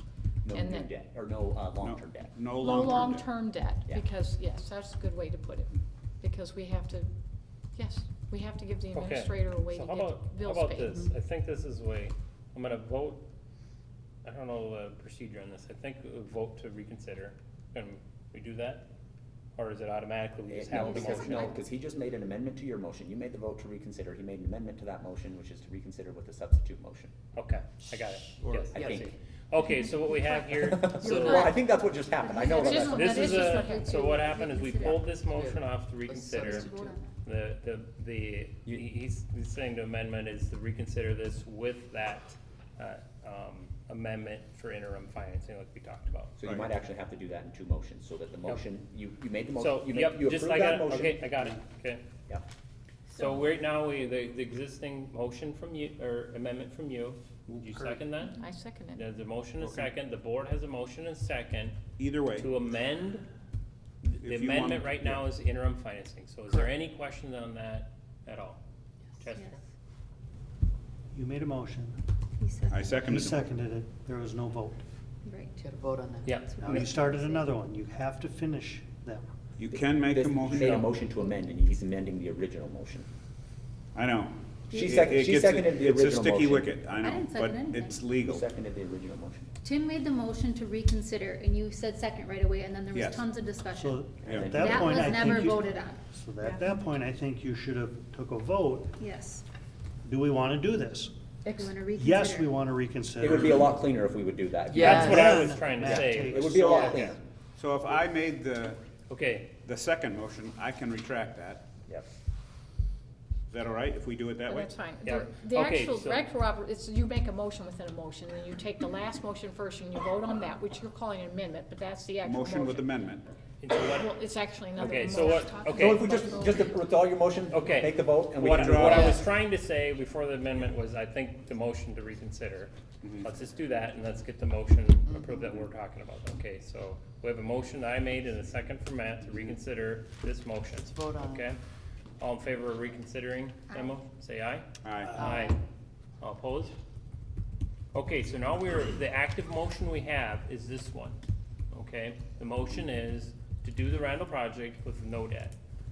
Would you like to amend that motion? I would like to amend that motion Okay. to include Interim interim financing, financing, no long-term debt. no long-term debt. Okay. All right, Does that Any need a- questions on Does that that? need a second? Yes. I second it. okay. You got a amendment motion to the motion and a second. We did this as the way we did this last one, remember? We had a amendment that failed and the motion failed. So we're on the amendment right now. Any discussion on the amendment, open up the flexibility for interim financing? Okay, we'll do a roll call vote on the motion, the amendment to the motion to allow Mhm. interim financing or No Yeah. longer. No long-term debt. no longer. Cots, Yes. Mattoon, Yes. Rapp, Yes. Aylesworth, Yes. Goodman, Yes. Herbison, Yes. Hurd. Yes, Okay, so now we have a motion with the amendment that says, no long-term debt with allowable, interim financing. Any comments or questions there? Is it good to consider the idea of containerizing the interim debt? Are you gonna talk about Or- financial planning, cause let's just finish this. Yeah, Okay. that's gonna go to the, Okay. there's a committee. Mhm. Yeah. Any Okay, other gotcha. comments Yeah. or discussion? Yeah. We can talk about that in further detail. Okay, roll call vote on, so the motion is, been amended to approve the Randall Road project urbanization with no long-term debt, but flexibility for things like interim financing. Mhm. Renee? Mattoon, Yes. Rapp, Yes? Aylesworth, Yes. Goodman, Yes. Herbison, Yes. Hurd, yes. Cots. Yes. Okay, now I'm just looking for a motion to refer to the committee, the long-term, financial resolution and financial planning. I make that motion. Second? Motion is second, any comments or questions? The only comment I have is, I'm not on that committee, but I really would like to be considered to Yeah, you my can call it. attendance, but if you're making it in time, so when you Oh, I guys get see. the notice, Time-wise. it's just Yeah. like, oh, well, I can't make that meeting, and then I will be asking all these questions in a board meeting, it's like we discussed this in committee, but I wasn't there, so. Okay. Any If other you could comments just or include questions? me, it I would be can very take it helpful. too. Yeah. Make sure we send that out. Make sure. All in favor, say aye. Aye. All opposed, nay? All right, ayes have it. Okay, that was it for unfinished business. There is new business, 13A. Request for variance of number of dogs, 615. I think the letter was Greta. Yep. Anybody have? Do we wanna So give it a time before, bound? We've given them all time bounds, we want Yeah, to give I them time bound. had some of my This notes. is the same. Before, when we had the dog variants for over here on Lincoln, we had hopefully that's fresh in your mind. We had a Yes. history of the NOS 10 or so we did. This one, that one was for 3 instead of 2, and I think this one's for 3 too. I think the stipulations were a time bound. Yep. And if you wanna make it a year, or as long as she's there, and the other restriction too is if, you know, it's gotta be that dog, right? No It's gotta be replacement that dog, not any other And dog. what was the last one? We said something with the Oh, neighbor complaints, if there's any neighbor Oh, yeah, complaints, yeah. She actually And they had a that in her fence. letter, that if there were neighbor complaints, that, Yeah, Yeah, and we said any of those 3 dogs, if the brother's dog dies or gets rid of it, it's, Yeah, they yeah, you can't- don't get to can't get- replace the they dog. can't get a Yeah, it was if the dog dies, and yeah, That's any of the not- 3. that's it, you don't yeah. replace the dog. Yeah. okay, so So, I make a- I that's make a motion. precedence, you know, you make, you know, whatever you want for consistent stipulations or. I make a motion that we approve the request for variance of section 6.6.1.5 number of dogs with the time bound that it's for the dogs that she currently has until she moves or the dogs. Expires. I second that. All right, the board has a motion. Any comments or questions on that? Okay. All in favor of approving this variance for Greta and her dog, say aye. Aye. All opposed, nay. All right, ayes have it. Okay, 13B, request for variance of hard surface parking ordinance. Mitchell's still here? Yeah, yeah, and so hopefully you saw the letter from Mitchell. It's very well. There was some pictures before. Yes. Just for recollection, we just went through the ordinance before, I don't know what the months were, but there was a number of ordinance got through, and then I think there was some people that were not happy with the way it was, you know, even though that we provided some flexibility with it. And I think at the time when we were going through, we said, you know, don't be afraid to bring back the ordinance we just did, right? And change it, but there's also a section in there too. Variances, a lot of the variances will go to the zoning board of appeals, I believe. But this is one that specifically goes to the board, that just comes to us for parking. So that's the other mechanism here, I think, is that you could look to update the ordinance, or Mitchell put together a good letter that perhaps you can come up like a precedence like we have the dogs, right? If you can kind of come up with a consistent set of parameters that can use as a reference for the next one, that'll be the important piece, right? Is that you're consistent with variances, no preferential treatment to anybody, but you have some parameters to go off of why a variance is denied or given, so. If you remember, we talked about this one in, I think it was October or November, and we talked about at the time that there wasn't necessarily any specific, but in this case, there's very specific request for what the variance would be, and he's done a good job of getting neighbor support and very, very detailed as what some suggested parameters, not that we have to use that, but this letter's very detailed about some suggested parameters that we could consider. Are you guys okay if we let Mitchell talk now? I think I I did what I could for a background, and Mitch, thanks for coming in. Would you prefer I read the letter in, or is everybody familiar, I guess? We have the Sure. letter. We all We have. have the Okay. letter, But yeah. you can read it if you Right, want. so, I think the biggest, some of my points that have to do with this are really that not everybody's situation is the same. You know, not every property is the same. You know, there's times where, you know, even though an ordinance is well-written, or maybe not well-written, depending on the ordinance, but there's always exceptions to the rule. By putting a boat, or say a simple leaf trailer, you know, things like that, you know, a lot of times the best place for that is just on the side of the garage. It's most aesthetically appealing, both from the street, the neighbor's perspectives, backyard, side yard neighbors. And I think that's the case with my situation also. putting trailers in the middle of the yard just doesn't make sense for me or the neighbors surrounding me. You know, there's a lot of ways you go about dealing with this, you know, parameters on sizes of vehicles or weight limits of vehicles or, you know, so forth. I think a good amendment might be to change the verbiage to, from the front corner of the property to the right of way. You know, so that would allow parking to the side of the garage, which I think is acceptable.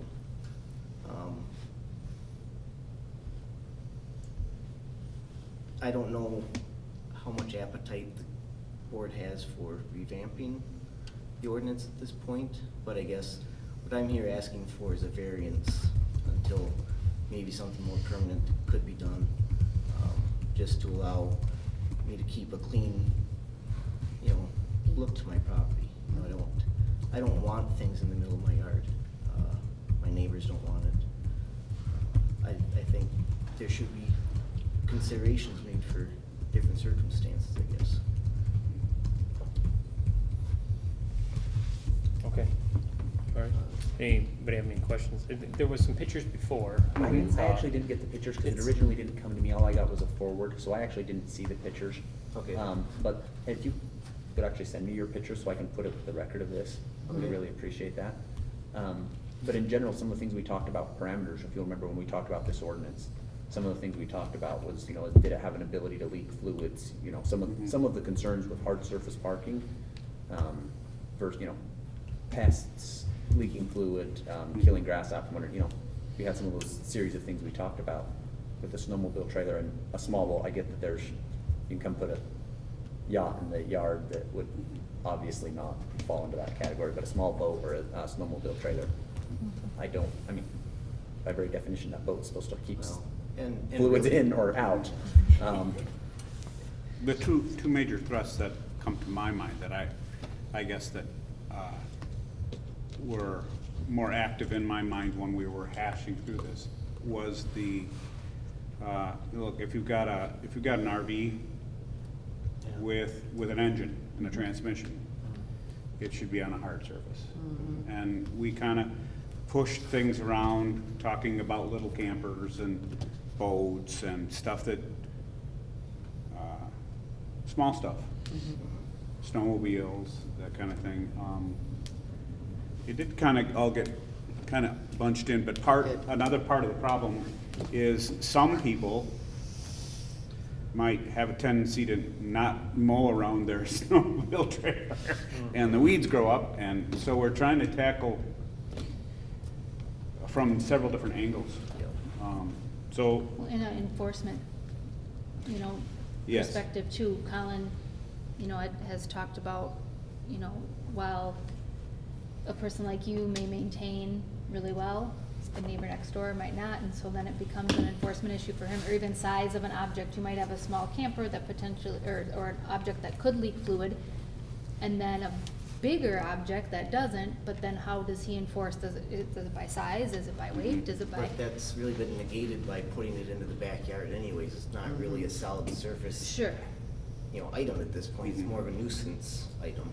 mhm. And maybe that's more the direction it should go, is from solid surface, you know, trying to encompass everything to, well, let the solid surface be just that for a motorized vehicle, but for a leaf trailer, a boat, you know, simple items that people really like to have, you know, that could be more of a nuisance item, you know, parked in the front yard or on the street or some of that nature.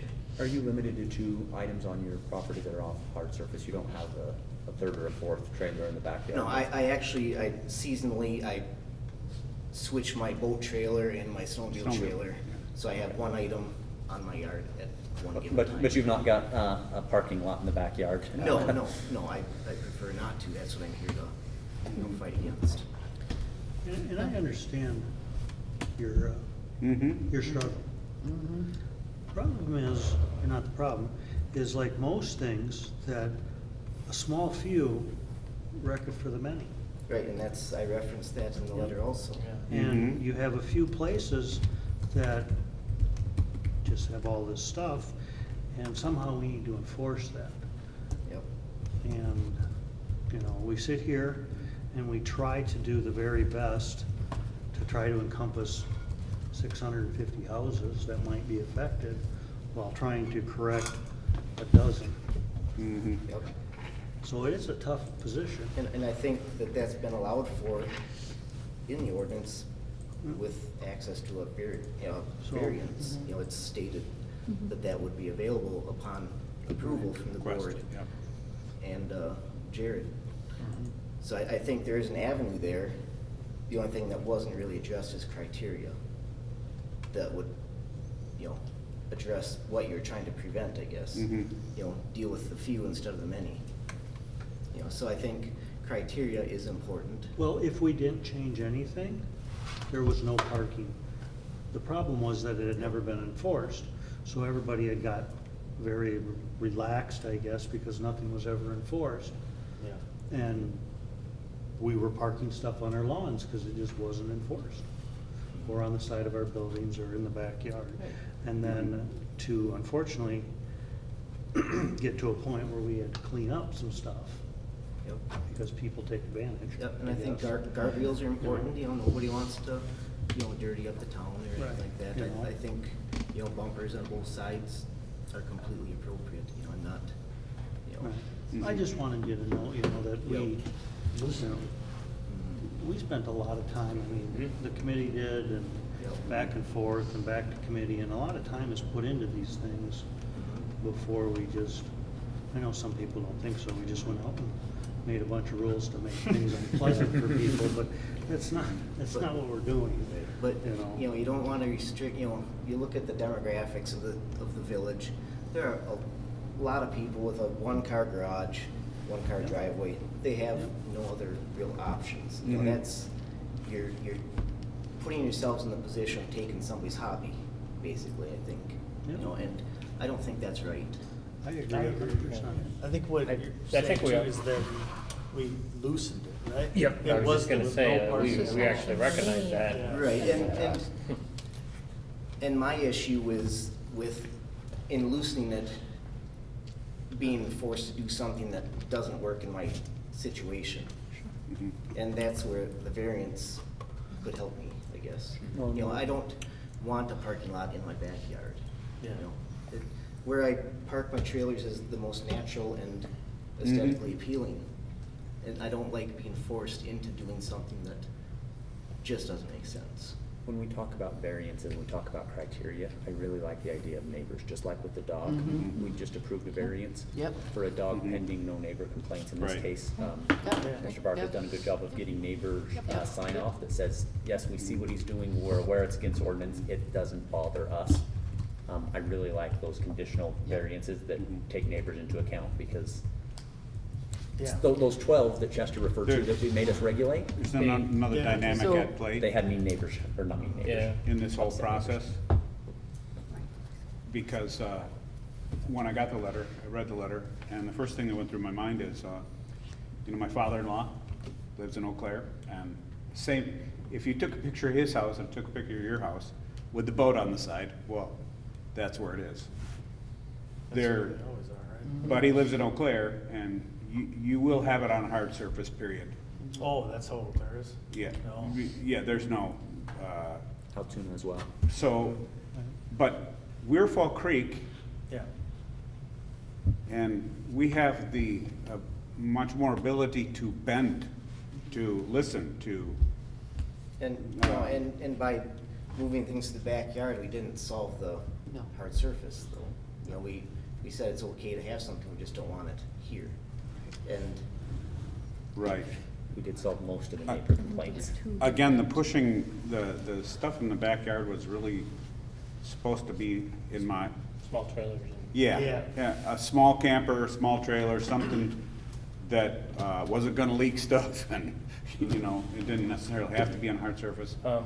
Yeah, just a couple of things I think too. We had a definition on what the Device. wheeled stuff was. I think. We did. We leveraged that too, and we said if we're registered as well too. Registered vehicles. I still like to carry those parameters, and then the neighbor part too. And I kind of just, you know, bring that forward. I think you even said that to me too, Yeah, Yeah, yeah, registered yeah, vehicle, I have- make sure it's, Yeah, the weight's not- that's a parameter, right? I'm just saying as far as carrying a variance forward, as far as parameters, like, yeah, we're just not gonna let you park something that's gonna sit there for 5 years and not be of use, right? You want, we're gonna give you variance because you're gonna use something there, right? Not- Right. It's, Can I make it's a it's not, motion? it's not a junkyard Yeah, yeah, I place, think you know, we've had it's- some good discussion and thanks for coming. I'd like to make a motion to, allow a variance for Mr. Mitch Barca. To allow his, is it a boat trailer? Boat and snowmobile trailer. Yeah, depending on the season. Yep. Yeah, boat and snowmobile trailer, depending on the season, to, sit on a non-hard surface In the side yard. in the side yard. Second. Was that pending any conditions? Yeah, we Yeah, we and talked if about we- neighbor Neighbors or- conditions. Yeah, and the neighbor with conditions. And that Neighbors. we would look at it again if there were Yeah. complaints from neighbors, and then also if Mr. Barker moves, Right. and you no longer own the property, then it dissolves. I Right. totally agree with that. Agreed. And Still please, second. could you mow under it? I always have, I always have. Weed Just whack, gotta yeah, weed anything. whack. You don't Yeah. even have to mow, just weed whack. And the same definitions for our backyard stuff, right? Yeah. Yeah. Yep, Are you saying one? One. Thing? Okay. Yeah, one. You talked like One. in, so like two One different. Depending on So- the. Yeah, I got what depending on you're the saying, I season. was just One- clarifying. One non-motorized. Correct. you know, Renee, can you read that back, I guess? That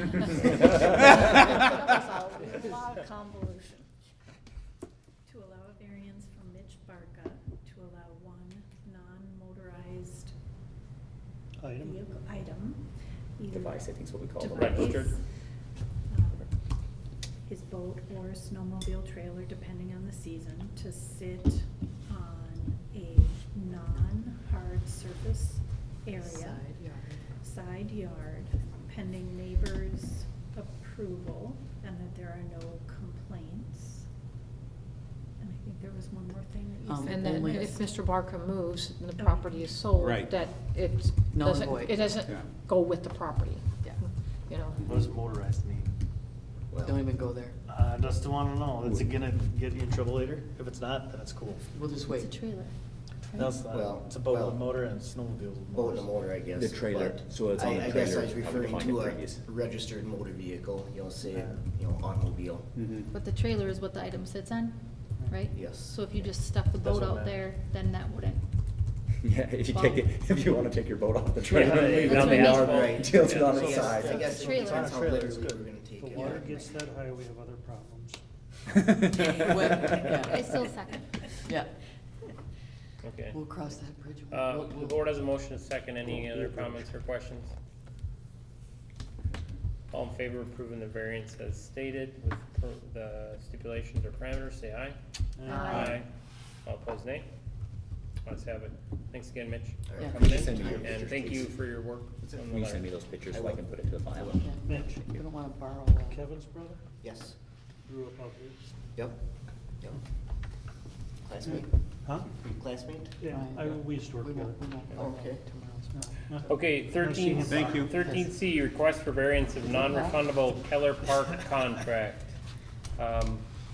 So, It says right on the contract, it's not refundable. The idea behind that is if we rent out the kitchen and, you know, people are doing things and then the weekend wasn't available and so-and-so said they wanted it, and then we didn't rent it to somebody else, we're out the revenue. So it says right on the contract, it's non-refundable. Problem is this lady paid and then a week later goes, oh my goodness, you know, there was some financial hardship, I can't afford to do my graduation party there. Immediately calls back and says, hey, can I cancel that? We haven't turned anybody else away, but I don't have the authority to make a refund, it says right on the contract. But I really think we ought to give this lady a refund, it's a Yep. weekend. Yep, I'll make that motion. Yep, Second. yeah. okay, motion and a second. Any comments or questions here? Where's the motion? Sheena made a motion, Ryan seconded. Yeah. How much was it? Board has a motion. 250. Anything? It was the kitchen, the fryers. All in favor of, the variance of returning or non-refundable Keller Park Yeah. contract Yeah. due to the short time and nobody came in asking for it otherwise, say aye. Aye. All opposed, nay. All right, ayes have it. Sign permit in downtown business district, 234 East Lincoln. This came to the Plan Commission. There was a sign from them coming in for Caliber Collision. Yep. They had one rev on it. It was too big, 140 square feet. They went back, they changed it to 132 square feet, and per our architect's review, and Plan Commission recommended approval. Accept their motion, or accept their recommendation. Second. Motion second. Board has a motion to approve the sign permit for Caliber Collision. Comments, questions? All in favor of approving the sign permit, say aye. Aye. All opposed? Ayes have it. Same place, same building, building permit in downtown business district. This is more like a paper exercise. They had painted their building. We informed them that they should pay the fee and do the permit. They're gonna paint the roof, but they come and took care of that now. So it was just a paper exercise to get things cleaned up. So the Plan Commission also recommended approval of this. Motion to. Second. Motion second. The board has a motion to approve the building permit for 234 East Lincoln, Caliber Collision. Any comments, questions? All in favor, say aye. Aye. All opposed, nay. Ayes have it. 13F, commercial garbage haulers license application. There's a new hauler in town. Yeah. It It's doesn't- not really new, they just Yeah. haven't had their permit, and I Okay, finally said, maybe not new, what but the they heck, don't why have do a we not have a permit? permit? So they were informed of that, and that is what this is. It's a kind of another cleanup. Motion to approve. Second, does that mean they're gonna come more often? Motion and second to approve So just commercial. the GFL solids waste, garbage license, and this is, more like dumpster stuff, right? Yep. Sorry, Yeah, commercial- Mark commercial. Benall. Yeah. He was our old guy with, Yep, Yes, Yep. I remember that name, yeah. yep. he was really good to work with, I really Yeah. liked him. Yep. Any comments or questions here? Was there a motion on this? I didn't- Yes. A motion, and who had a second? Cots. Cots, okay, That's motion second to fine. approve. Comments or questions on that?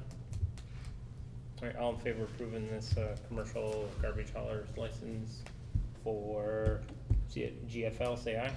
Aye. Aye. All opposed, nay? All right, ayes have it. Bartender license applications.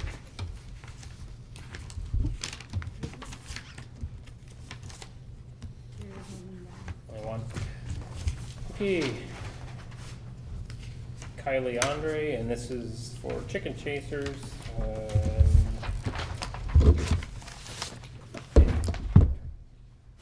She's all good, Colin says, and no issues. So I just need a motion Make a to motion approve. to approve the bartender operator license application for Kylie. Second. Motion is second. Comments, questions? All in favor of approving the bartender license applications for Kylie Andre for Chicken Chasers, say aye. Aye. All opposed, nay? Okay. 13H, PSC meter test schedule. We have a meter test schedule, so there's a schedule on how often you have to test meters. And then we go 6 inch every year, 4 inches every other year, 3 in. There's a schedule how often we have to test. Residential 3/4 inch and below, so we have 5/8 or 3/4 inch, is every 10 years you have to test the meters, or you have to certify that you're replacing them every 20 years. We replaced them 10 years ago, and we said we were going to test them. We do not have the capability to test them. Our machine in there, stuff, that doesn't work anymore, not with the new ones, huh? No, furthermore, there's a question about whether you can pull the old meters. There's a new lead, no lead law, and there's a question about if you pull a meter, can you put it back in, even if you put it back in the same facility? Some people say you can, some people say you can't. What? Welcome to the Environmental Protection Agency. One way or another, we don't have an ability to go and test them, so we're either going, and honestly, when I ask people about a testing kit, they go, huh? There is an ability to test those in home, like you can do it, but that equipment isn't as readily available as you might think. Some companies do contract with private testers to come in and test those, and then do their cross-connection control at the same time. That will obviously be expensive. I would like to recommend that we certify we replace it 20 years. But there'll be an expense in 10 more years, in case anybody's curious. Big That- expense. So we have to replace every one in the Every entire village? every We had 20 to years. before. Yep. 10 So years it's ago, like or not. 30, what's the Yeah, Badger 10 75 years right ago. now, like 35 bucks, 36 bucks? Yeah, something like that. The electronics on top of them are more expensive, but those have a 20-year life, one way or the other. I mean, sometimes you get 21, 22, but you have to replace those anyways. But yeah, those meters, and honestly, I would be surprised if it's not a combo unit that we buy in 10 years as opposed to the separated one, but maybe that'll still be what we think is the best I idea. love the idea, but we're kicking the can. We are kicking the can, but We are kicking the can, and so what would it be, $100 to replace it, so we have 600, how many? no. Want to look at that invoice, we just bought 6 meters, Midwest meter. They're up in the 60s with the electronics, aren't they? No, the electronics themselves are like $100. They're Oh, my. expensive. The meter itself isn't that much. The problem is we don't physically have the capability to test them. We'll have to contract with somebody to It's come. those lobbyists. I'm telling you that right How now. long do you have to, when you say we're gonna install, is it this year or within 6 months, or how long do you have to install them? If they're all gonna get new? 10 years, right? Well, so for instance, and Brian would be the better person to ask this than myself, but we started in 22, they got some, or in 12. They got a bunch in 13, there's a few in 14, but it was, they didn't do them all in the same year, but there was Yeah, a it huge chunk rotated. that came through. So how long do you have before, I've got 10 more years, we're at the 10-year, Okay. I should have, So for 10 years, you just use them, you don't have to test them, and if they break, you know it, and you replace them? to Or be what do we real- not get? To be real honest, the fact that we're testing positive displacement meters is really kind of funny. Okay. When they go bad, they start to drag. These are Model 25s, positive displacement. When they go bad, it's the municipality that ends up eating Right. water. I've got a perfect example of one that's gone bad on us right now, and we've been the one eating water. But if somebody has a high water bill, they say, your meter's wrong, I didn't use any merit near that water. So the PSC says, yeah, and you've got to calibrate your meters. Every 10 years you've got to calibrate, or every 20 years you have to say, fine, we're buying you a new meter. So in the case But the of, meters always show less. yeah, well, Well, with the they type, get older. with the type of meter we With have, the type. when they go bad, they drag. Yeah. It's just the reality of So it. does the meter date starts when you install it or from Yeah. a build date? When you install it. So you could just start collecting them over the next 10 years and have them all? Theoretically, you could, I believe so, if they change something as far as install. So for instance, But when they they. would all match what you have now then? Yeah, but when they changed the lead law, for instance, they came out and said that anything, when they did it in 1980, the no lead, they stopped manufacturing. Anything people had on shelf was okay. Was it 2013 or 14? Yeah. Whatever. Somewhere in there. It affected us at the time, it's not so much a big deal now, but whenever they came out, they said, on such and such a date, whether it's been manufactured or not, you can't reinstall it. So if you were to stockpile, you might come out on the short end of that stick. If they changed the law again, we could have it stockpiled. So if we were gonna take a proactive approach, we might say we are gonna fund 10% a Fund it, year yeah, and put it in but- account, but Don't collect I don't think we'd inventory. want to physically collect it. Mm. I wouldn't. And the other option is you could theoretically chamber them. The meter themselves are brass. You could physically go in and turn them all upside down and chamber them. If you pull them, once again, can you or can you not do that? But replacing chambers does count as replacing meters. That's what they do on our bigger meters. They come in and pull the chambers, test. We don't physically run water on most of our meters. We just chamber them. What do the big municipalities do? Combination. Some people. Because I know Eau Claire can test, I know they can test at least the big stuff. Well. I don't know if they're testing residential. No, we stuff. test the big stuff here as well. Right. I mean, everybody does. The big municipality, so a lot of them will contract out their CCRs, and their testing, if they're testing them. Most big municipalities contract out their CCRs in general. Yeah, we're $65, for those meters. $65? Yeah, So what if we, $66, sorry. what if we go ahead and say, okay, we'll wait the 20 years, but in that time that we set aside, just like we do in our capital, our CER fund, we say each year we're gonna put aside, 100 Something. houses, 65 Yeah. times Yeah, 100. that's a wonderful idea. And Let's just, do and then, that. and then it's there, when we're, Yeah, it's- so we don't wait 10 It's a years and all line of a sudden item. we have this huge Right. bill. It's like, oh, did you know I think Christmas is on that's what- 25th? Yeah, or- That's kind of the idea of depreciation, but yeah, but that's a great idea to do it that way. yeah. Jamie's. Put a line gonna say item in something. there. Yes, Jamie? Is Just, the I'd board like to okay? add there, I think you guys are going this way anyway, but we, as Josh and I, and probably Jared too, we don't wanna have to go in the house and test every 10 years. That's very time consuming. You have to go in every 10 years anyways to do your CCRs. Right, I know, but you're tripling that time to test, so. Absolutely. I think that's the way you guys are going, leaning towards anyway, towards going for through certification. But you're talking the meter fee of $65, but you also, just to clarify, when we buy in 10 years from now, you're probably gonna get a combination, which is a little more expensive than that, so you may wanna. Absolutely, but the part we actually have to change out for this requirement is the meter. Yeah. The ERTs, either the, well, I should double check on the electronic, the pulsars, which is what we have in place currently, were 20-year battery life. I've seen them last 25, I've seen them last 10, but they're theoretically 20-year battery lives. They'll most likely be changed at the same time. Certainly. But even if we So had, put a line item in there and start saving money for the next even if we 10 had years. 75% or 85%, Yeah. Then it would defray the Yeah. cost. It's even not gonna kill us 50% would be in better 10 than years. So are we having to looking for eat the whole action thing. on this Yes, I need- item, or? Yeah, I would need authorization to go from a 10-year to a 20-year, then I have to notify the PSC that we're going from a 10-year to a 20-year as part of the PSC report that I have to file after all the for it. completion of the audit. How many meters do we have? 557? 52 or something, isn't it? 557 meters? Ish, don't quote, 557-ish, give or take some. I'll recognize Wes. Yeah, sorry. This might be a silly question, but could we do it on a rotating basis, like do 58 a year for 10 years? You could, but you would have to replace them prematurely, so when they did it, when they had this happen 10 years ago, they were able to not have to do them all the first year, it is spread out over the course of a couple of years. But they're not all coming up on the same year, this over a course of a few years, but in order to do that, we would have to start replacing early. You can't go back on the cycle, you would have to start throwing away useful life, which doesn't make a lot of sense, to be honest. And honestly, yeah. And plus technology too, you're gonna wanna buy it at once, so you don't have to Yep. buy 2 readers or 2 types of software, all that stuff. If you wanna trade over, if Cincy is better than Badger or Itron, if you're deciding to trade, you trade.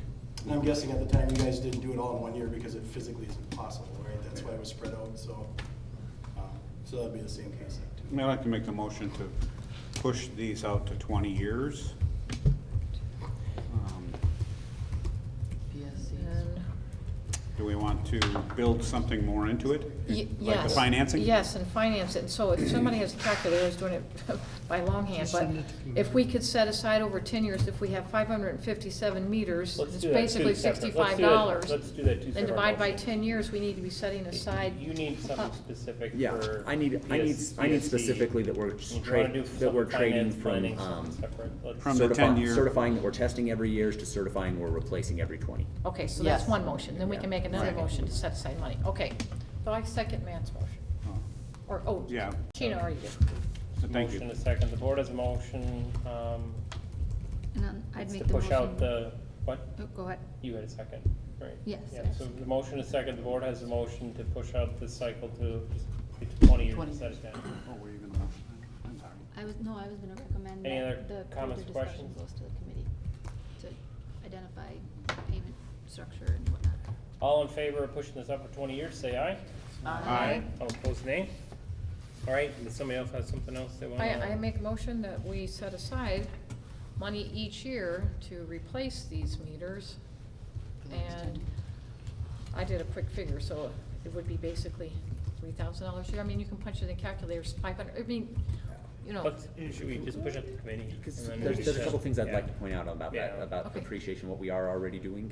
But yes, great idea. I love this idea. Let's 100% focus on this, but maybe let's refine it a little bit if that's, Let's take it to committee. Yeah. yeah, great idea. This Okay, is, then let's take I it to think committee. the board And is then you ready, can figure okay, it to out. take that planning committee. Sheena, I think that's your committee, you got that? Are you gonna retract that? then? It wasn't seconded, so Oh. Yeah. it just dies. dies for lack of a second. So let's refer to a committee. Come up with a long-term plan for the meter replacement. Okay. I think we're on to 13I then, which is, Jared had alluded to this earlier, Eau Claire EMS service agreement update. I can give anybody any of this if they want it, but it just talks about their call volume, where we were at versus what our payer mix is. I guess I kind of already talked about it, where it is ending by all intents and purposes. It sounds like the new administrator's got her mind set on it, whether it has to be or not. There's some different discussions. Everybody agrees that Eau Claire Fire is providing a good service. Everybody, I mean, not to say that there's never issues, not to say that nobody ever doesn't like something, but from what I can gather, everybody is essentially agreeing that Eau Claire Fire EMS, or Eau Claire EMS, is doing a good job. They're getting good service time, they're getting good calls.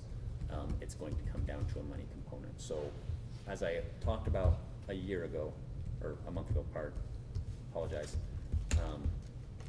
Altoona and the municipalities, or in the townships, have broached the subject with Mayo about potentially putting a base back in Eau Claire and going to a Mayo-based ambulance service, depending on how much that would cost.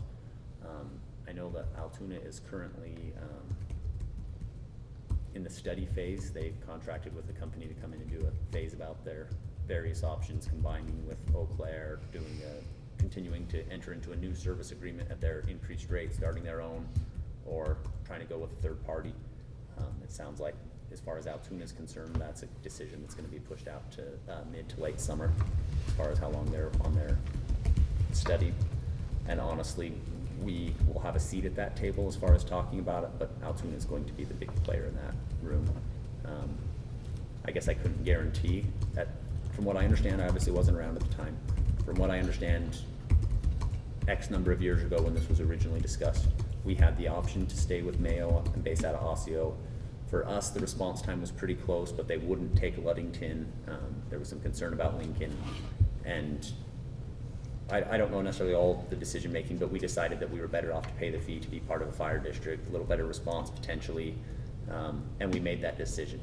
It is possible, although I would say that it's probably not super likely now that all the other townships are worried about being rats jumping off a ship, that it is potentially possible that we could work out an agreement with Mayo, independent of everybody else, but we would be alone in that. Maybe Ludington wouldn't have that option, and I don't think most of the townships have that option. So Fall Creek in and of itself might have some options independent of Altoona, but I think the more likely scenario is that we're going to want to be in Altoona's ear if they seem like they're going a direction that we're not happy with, that Altoona is really going to be the one making the decision. I don't mean that to sound bad, but if Altoona starts their own, I guess if Altoona starts their own department, we could potentially contract with them or Eau Claire. But if they go with Eau Claire, we're not going to have any other option. If they go with Mayo, we're going to have to be in on that agreement. So I just want everybody to be aware of this as this is coming. I will try and keep updating them this as it happens. But this is going to be a fairly large financial component. There's hope that we're going to get some more money from the legislature. There's hope that some of these things might be We are tied. looking at EMS. Right. We are looking very specifically at this, and this would be something, to keep an update, and then I think it should go to committee for them, whatever our options are. and what, Oh, absolutely. When we get don't- to that point. We don't have, I mean, we're talking a year out. I'm just trying to give, You're just giving I just want to give an update, let you guys see what I'm That seeing this on the is coming horizon. down It's the coming, pike. we're talking about it. So Matt, Renee, and myself were here when that happened. And the first few years were more cost effective than what we had been doing. But you You're could right. see down the road, the way the multiplier worked, that we were gonna be at this position in this table at some point. But at that point, it was the horse to hook your carriage to, because it was the best game. I don't think we can really make a decision up, down, left, right until Altoona starts to make a decision. So as he keeps informed with Altoona and stuff, when that starts to shake its way out, I think that's when we get real serious and start committee meetings about other options at that point. Otherwise, we don't have enough information to make decisions. Certainly, and I'm speaking to you simply because you're not now part of that wheel, part of that process. But when we looked at it at that time, it was a $500,000 and a hump to put an ambulance in town here. There was no way to find the money. Not that's a grant program that should exist. Or even just I mean, if you reimburse at think the rates that about- we can reimburse at. for If you think heaven's sakes. about the response time Reimburse rates. for an ambulance to Fairchild, or, I mean, it just, I mean, Humber, it's like, wow. Oh, we're dating different levy? Medical billing. And I don't Medical billing. presume that billing, any of yeah. it does exist, but, you could fight for it. Start talking about places where there could be some money, some EMS money that's not tied to that shared revenue, independent, because everybody said, oh, well, there'll be more shared revenue, that'll fix the problem. No. No, we're trying to keep it Yeah. not tied to shared revenue, so shared revenue can be how the village board Used for- want yes. to use their money for That's- whatever they yeah. need. That's the not conversation we're emails. having Yes, yes. with the other municipalities is, this sounds great, I hope they're working on it. Yep, For we heaven's are. sakes, please do not try and tie that money to our shared revenue. We need shared revenue, we need that adjustment. I'm very happy to hear you're working on it. Mm-hmm. But we need some EMS adjustment too. I mean, we're going from a couple $1,000s to Yes. And $50,000. There's, Oh, yeah, it's coming. there's a real pain with that. Yeah, Um, So, Okay. Anything else?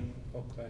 Sorry. so, things always come down to money, and it's important. But we do have to remember that we have these services. One of the people I was with in Mexico needed an ambulance, he had to go to the hospital, and I'll make it short, but they wouldn't haul him until they swiped the credit card. And they wouldn't let him in the hospital until they swiped the credit card.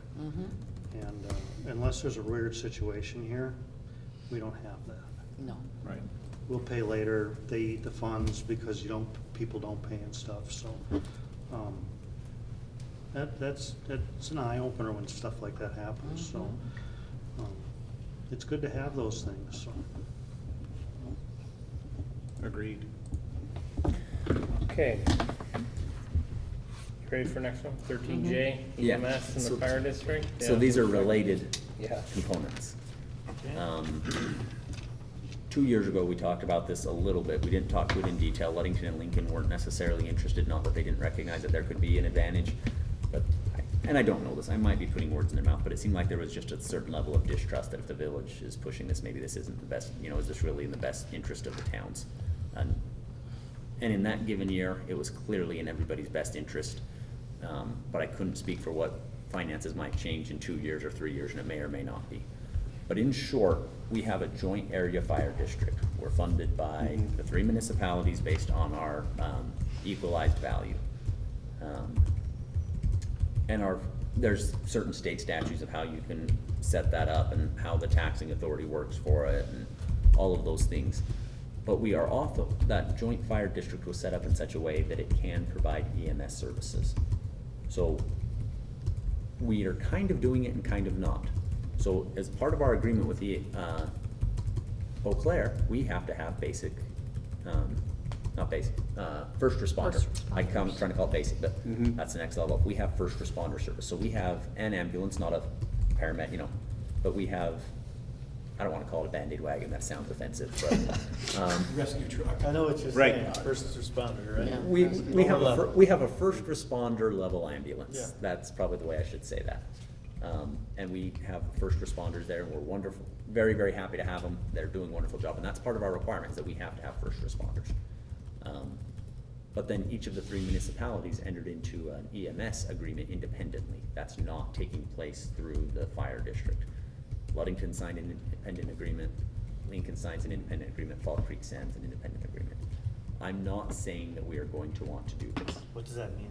It means that our contract, so we have a contract independently with the city of With Eau Eau Claire Claire. Fire. And Ludington has one and Lincoln has one. It's not an area fire district. If it was a fire service, if we have a mutual aid fire service agreement, this board wouldn't be considering it, the fire board would consider it. If you have an independent contract, the 3 separate boards are considering it. If the fire district held it, the fire district board would consider it, we wouldn't be discussing it. I'm not saying that this should happen, but it is a conversation we ought to be having with the other municipalities as we're moving forward in this. Is this something we want to sign as 3 separate municipalities again, as we've done in the past? Or is it a service we want to bring under the umbrella of the fire service? All for one. Well, you say that, but there's, But then it's There- one for all. You might lose the gold The- cost option. there's some advantages in being independent that we have in being able to choose. So there's nothing that says that the fire district has to have the same. There's townships on the other side of Eau Claire that have 3 separate service agreements that their fire departments respond to. We could theoretically all have different agreements. It's an option that might be in the best interest of the village to stay independent. It really might be. I think it would be better for Ludington and Lincoln if they were combined, which is funny that they see it the other way around. It really might be better for the village if we were independent. It might not be. There's another side to that coin, that if we want to run it outside of levy limit, so our fire district is run outside of levy limit. If the fire district raises the rates, because we don't have any control over what the fire district does, we appoint 2 board members, but they're an independent entity. So when the fire district board budget goes up, we put that on the back side of our levy limit that says the fire district budget goes up or down, and it floats independently, very similarly to how the Inland Lake budget does. If all of this cost is sitting in the fire district, if we were to transfer that, and then in 2 years our rates double, that's a levy adjustment, that's a fire department problem. We wouldn't be cutting it out of parks or public works, or, there's nothing in parks to cut, but out of police or public works or library. Now, I'm not saying that's what we want to do, but it is a conversation that you guys ought to be perking in the back of your mind, and the other townships ought to be perking in the back of your mind. And I have briefly bridged them. In fact, when we sat at that meeting, I leaned over to Bob and to, not Randy from Ludington. Anyways, the Ludington representative that was there, and I said, it's a conversation that ought to be had. I'm not saying that it's what we want to do, but keep that in the back of your mind. And I think at some point in the not so distant future, we're gonna wanna have a committee of a whole meeting with those entities, or some version of a conversation with those entities. And I'm gonna add something here, because as a legislator, we are considering offering, we gotta run this by Tony Evers, and we gotta get it through both houses, but looking at when you do something collectively, like if we did an EMS service between the 3 communities, that the legislator would give a grant for you to do that, so that would be cheaper. And so That would be we're- wonderful. We're looking at that in this budget cycle. And So- that would be something, I mean, we'd obviously wanna know that before we go, but, Before you do that, yes, Right. because But we- after we do it, then you wouldn't get the grant, because. right, but if we are going to make a decision, there's a very real financial reason to do it in this budget year as opposed to next budget year. So, it's not there yet, there's too many questions in the air, we don't have a good sense of what's happening over here yet, but I want you guys to be aware of it as we're talking, as we're looking at this. That's a conversation that we very likely should have. We're not there yet, but just in the back of your minds, know that as we're And on talking top about of this. it, EMS would be a great sell. I think so, anyway. That's my 2 cents there. Okay, no action there. 13K. So, I guess Jared and I started looking at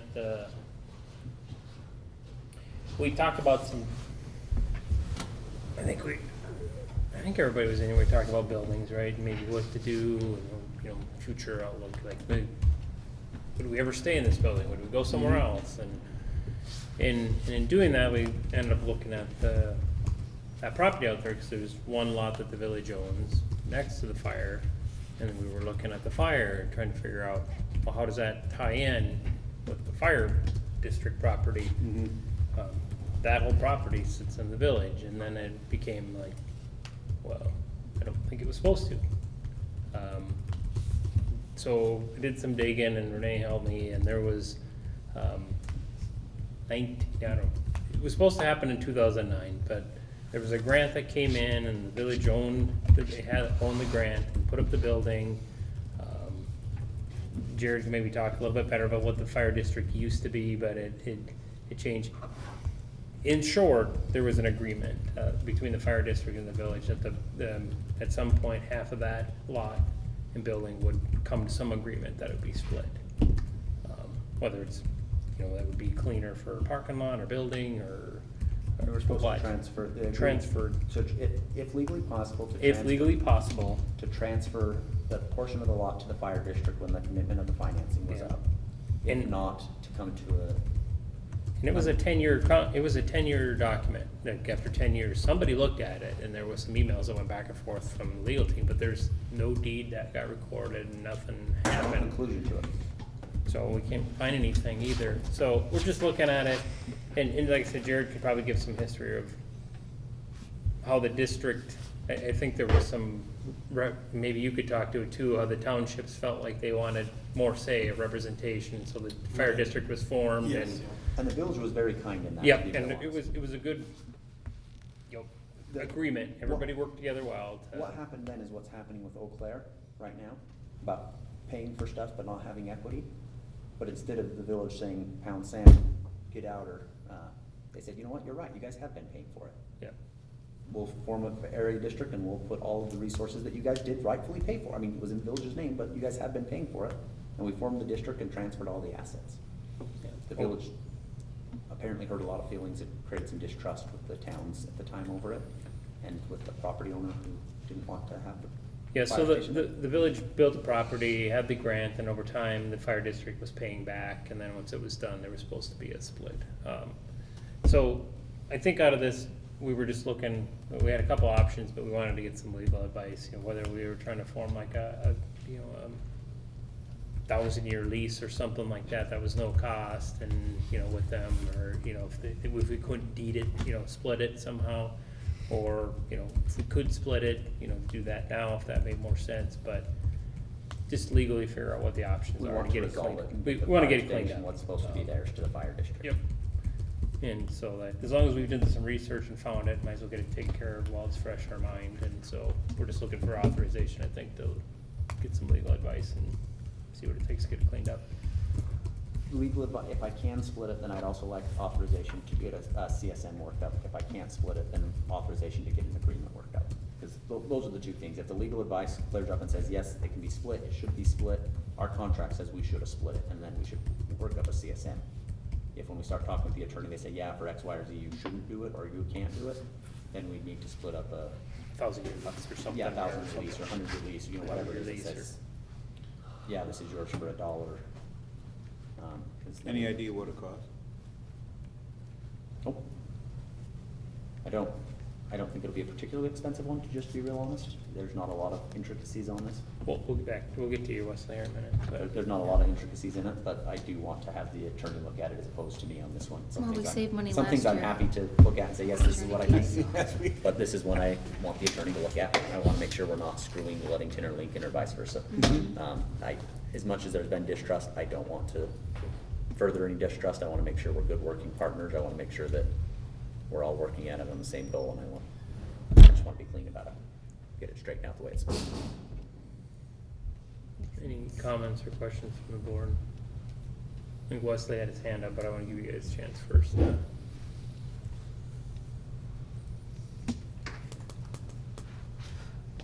So you're just talking about the ownership of the fire station?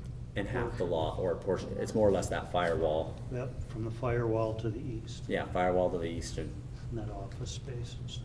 yep. Yes, because the shop, I mean, it's a shared building, the shop. I mean, we've got utility share agreement, we pay for this and they pay for that. I mean, we Oh, work really really? well together as far as, it's not been an issue, it's been a really good thing.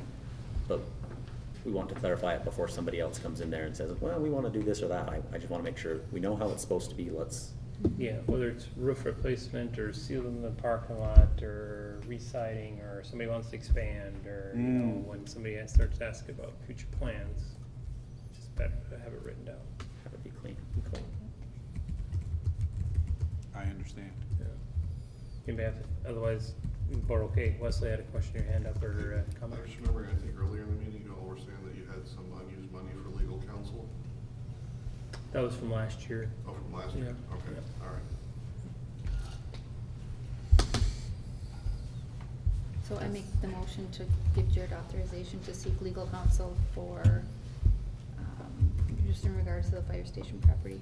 Does that include CSM if it's available, or if it's It determined Includes preliminary? the CFM or CSM if determined. I'll second that. Two motion, Yeah, motion and a second there, board has the motion.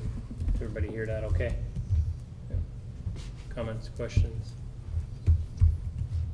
We probably should button it up. Yeah. Is thriftily as possible. Okay, do a roll call vote. Rapp, Yes. Aylesworth, Yes. Goodman, Yes. Herbeson, Yes. Hurd, Yes. Cox. Yes. Mattoon. Yes. Okay, thanks for that. I think it'll be a good thing to take care of. Okay. Somewhat related, I guess, kind of how we got to that. Property owner research. We brought this up in one of the committees too about bringing developers in, downtown revitalization, trying to make some of our buildings look a little better. We have found some things, whether it's a tax increment or a grant, but pretty much all of them, you need a developer's agreement with an existing property owner. So either you look for somebody to buy the property or you work with the property owner. The one in particular, I'm sure there's some other buildings too, but kind of just as a, I don't know, be cliche, but the guinea pig would be, a corner lot that we. Yes. There's been some people that have inquired over, and I found that it's been for over a few years, but the gentleman that has it right now is asking a pretty high price and doesn't seem to want to budge. He's also not maintaining the building either. And you see that, I think when Karen Strasburger was here, she had to, took care of the property quite a bit. I think it was her dad's property back in the day. Yeah. And, so I don't know where this is gonna go, whether, Pillars up top on the bricks, starting to pull in. yeah. You're gonna start seeing stuff falling down So- on the sidewalks. It doesn't seem like there's a high likely chance of getting a local person, that we would wanna, work with. This guy lives in Arizona right now. We could probably possibly talk to him, but, we'll see how it goes. But one of the other options, I think, is we'll maybe start looking at, blight properties, properties that aren't taken care of, possibly, properties like that that are being used for storage that shouldn't be, because our downtown district is not supposed to be used for storage. So I can't we'll remember. try to be nice and, work, try to get things to happen, but we'll see. I think we're gonna look at, You gotta maintain it or blight it, though, 'cause yeah. you can't have. You gotta bricks. maintain it. You gotta change. I can't remember the name of them. I thought they were called purlins. the what? The purlins. The top of That- the roof? yeah, please? that- Yeah, that- I don't, I think that's what they're called. If they're starting to buckle in, I think it's At- dangerous. I mean, at the what point do you collapse. have to you have to condemn the building? Because if they buckle too far in, where they're, the reaction is they're gonna, Start blowing out onto the sidewalk. right, and onto the highway, and I don't know. Post office? Yeah, and it's worse on the post office side, that if you go look at the building, they'll stand up underneath it. So we had to do something with Tom a few years ago. Oh, with the Yeah. hotel. Um, Yeah, I don't know that we wanna go there, but, No, I don't wanna go there. I just wonder if we should. I'm just being transparent here with this, that, there's some things to look at, so we'll continue trying to find people that we could maybe secure the property. We'll talk with the gentleman. Sure. But, we gotta keep watching whether, Maybe send the him a letter? building is starting to As an fall apart even inspector? more. Can we legally Is send the him a letter? property for sale? He'll sell it, and it's been listed for sale before. It's not currently listed. It's currently available if you wanna pay fairly. Yeah. People have, it Premier was listed building law before, with- people had looked at it before, and it was, when they went and inspected, it was just, Yes. yeah, 6 digits plus of work, and it just, I would love somebody to spend that money. I mean, that's what we want. We want somebody to spend the money, but they can't pay premium for the building that needs that work. That needs all that And work. then pay the six-figure for the Yeah. maintenance. It just doesn't work. So- So is this something that should go to the plan committee to start thinking about, so at this point, it could, I think we'll keep doing some research on, with the league. I think we'll probably contact them about what, other places have done, and maybe we'll contact this property owner and see what his thoughts are. Whether he would be interested in working with us on something that's, appealing, that would be a leasable building to somebody then. Because if we get in, where it's a TID or we partner, right, we're gonna wanna make sure it's an appealing lease price. You know, we give somebody that comes and uses it or, you know, brings a business in, so we have to consider all those things and let them know, like, hey, you're not gonna put up a big building and charge $3,000 a month that nobody's gonna be in there, right? You know, so those sort of things, you know, just to ask like, okay, what kind of agreement would he be interested in talking about? And then also at the same time, just talk to him about, hey, you're in our downtown district and there's just a level of maintenance that's required with buildings. Especially one that's right along that sidewalk where people are walking and Structural structurally, you know. Yeah. So yes, I think as far as going to plan commission, there's a sequence of things that'll happen. I think that's probably where I end up going, but I think there's some research still that will kind of keep on going. I'm just kind of giving you an update with that, you know. I talked to a few people, like, I think I found 2 people that I've talked to before and had 3 people contact, you know, or you know, 2 contacted him recently, 3 that contacted him before. Okay. Yeah. Recognize you. Yeah. Just, I don't know if it's relevant to the conversation or not, but we also aren't, as a fire department, aren't able to get in there and do the fire. Inspection. You were not. Fire inspections. That's Yeah. just if that's ammunition for something, you know. Why That's couldn't a you good get in point. There there? was actual safety items that, I don't know if somebody took care of, but we had trees growing into power lines on the southwest corner of the building and stuff like that, that it was concerning. I don't know what happened with that, if somebody took care of it. But anyway, if that's something that can. And there's usually a yearly inspection that you guys 6 months do? are supposed to be, yeah. All commercial properties or? Yep. Yeah. So Yeah. physically you couldn't get in there, or they No, they wouldn't can't let physically you? get in there. I don't believe they are. The last time we talked about it, which may have been a year ago, they weren't able to get in there. They just did a walk around. Yeah, So, that I can talk with the guy.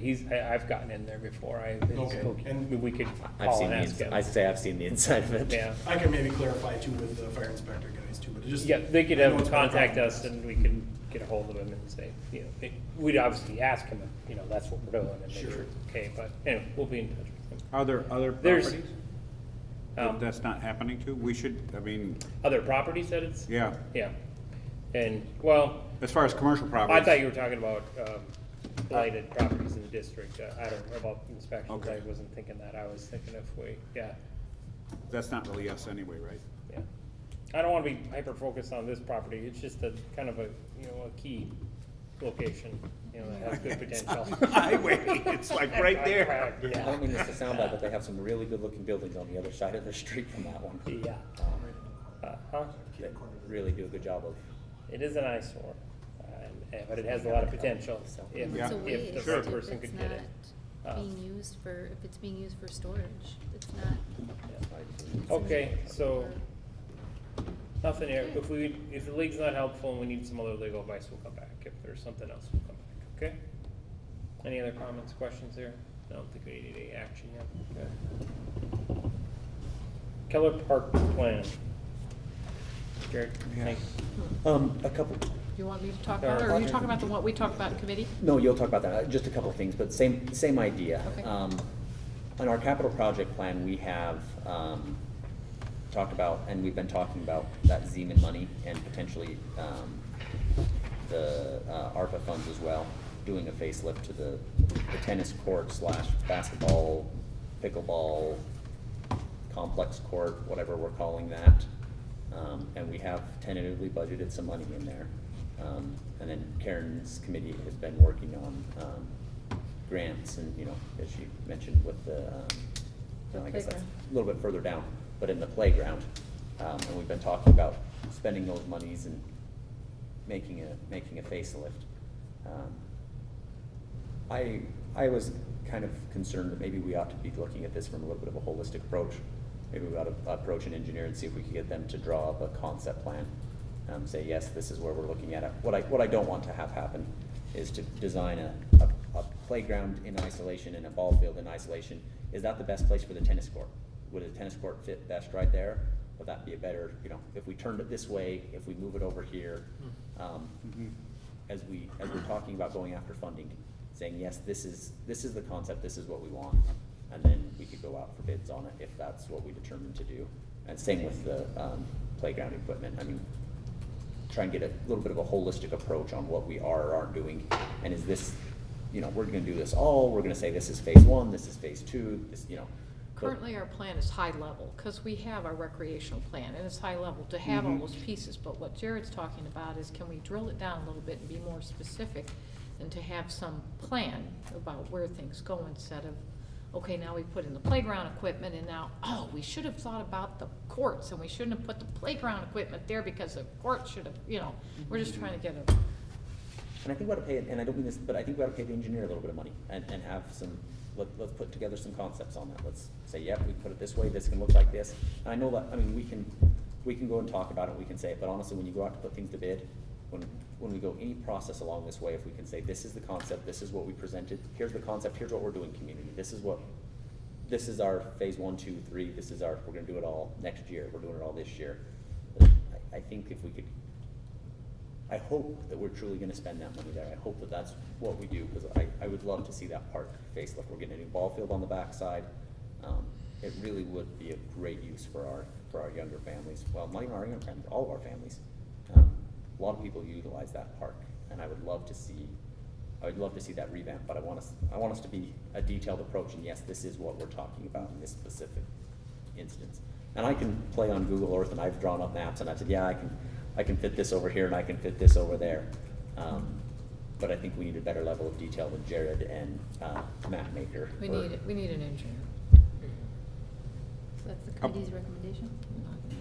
Or- I think we want to do it as an hourly thing. I don't think we want to get a Yeah.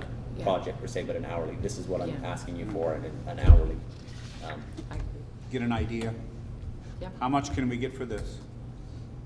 Well, he's given me, he'll give me a do not exceed $5,000 all day long. I don't think we need that much work.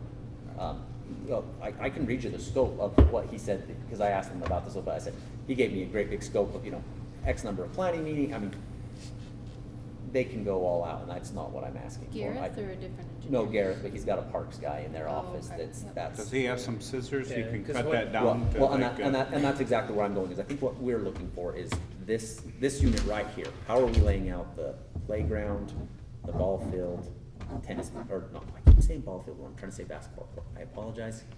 We know what you're- Pickleball to tennis, Yeah, well, basketball. Yeah, but those three, we Pickleball. want to see our layout of those three items.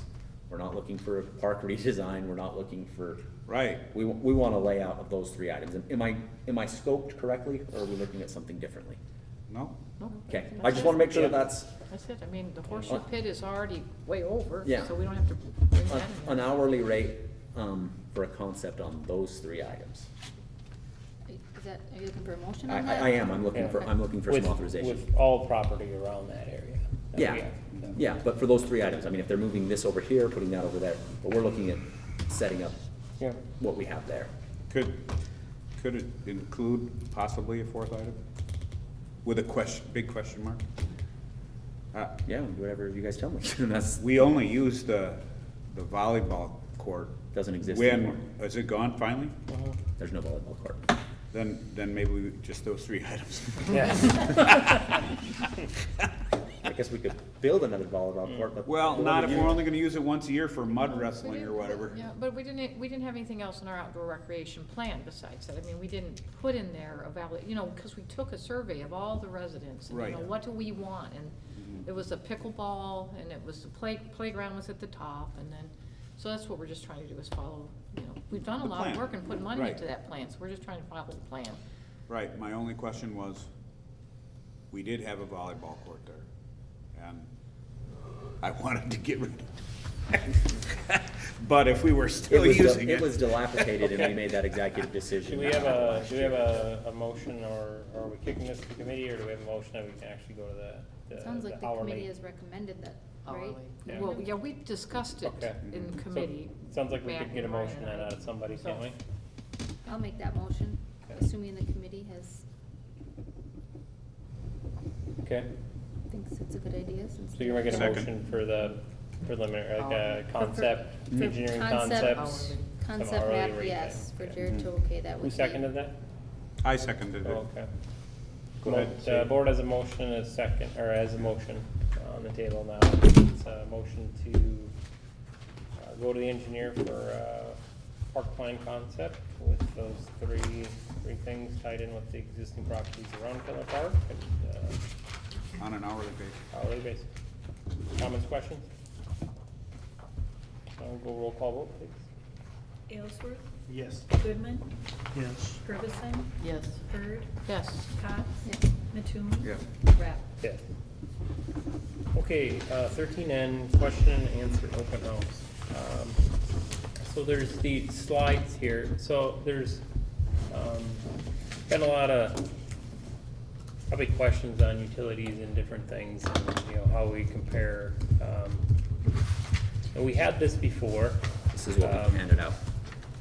And you can see the numbers here. Thank you,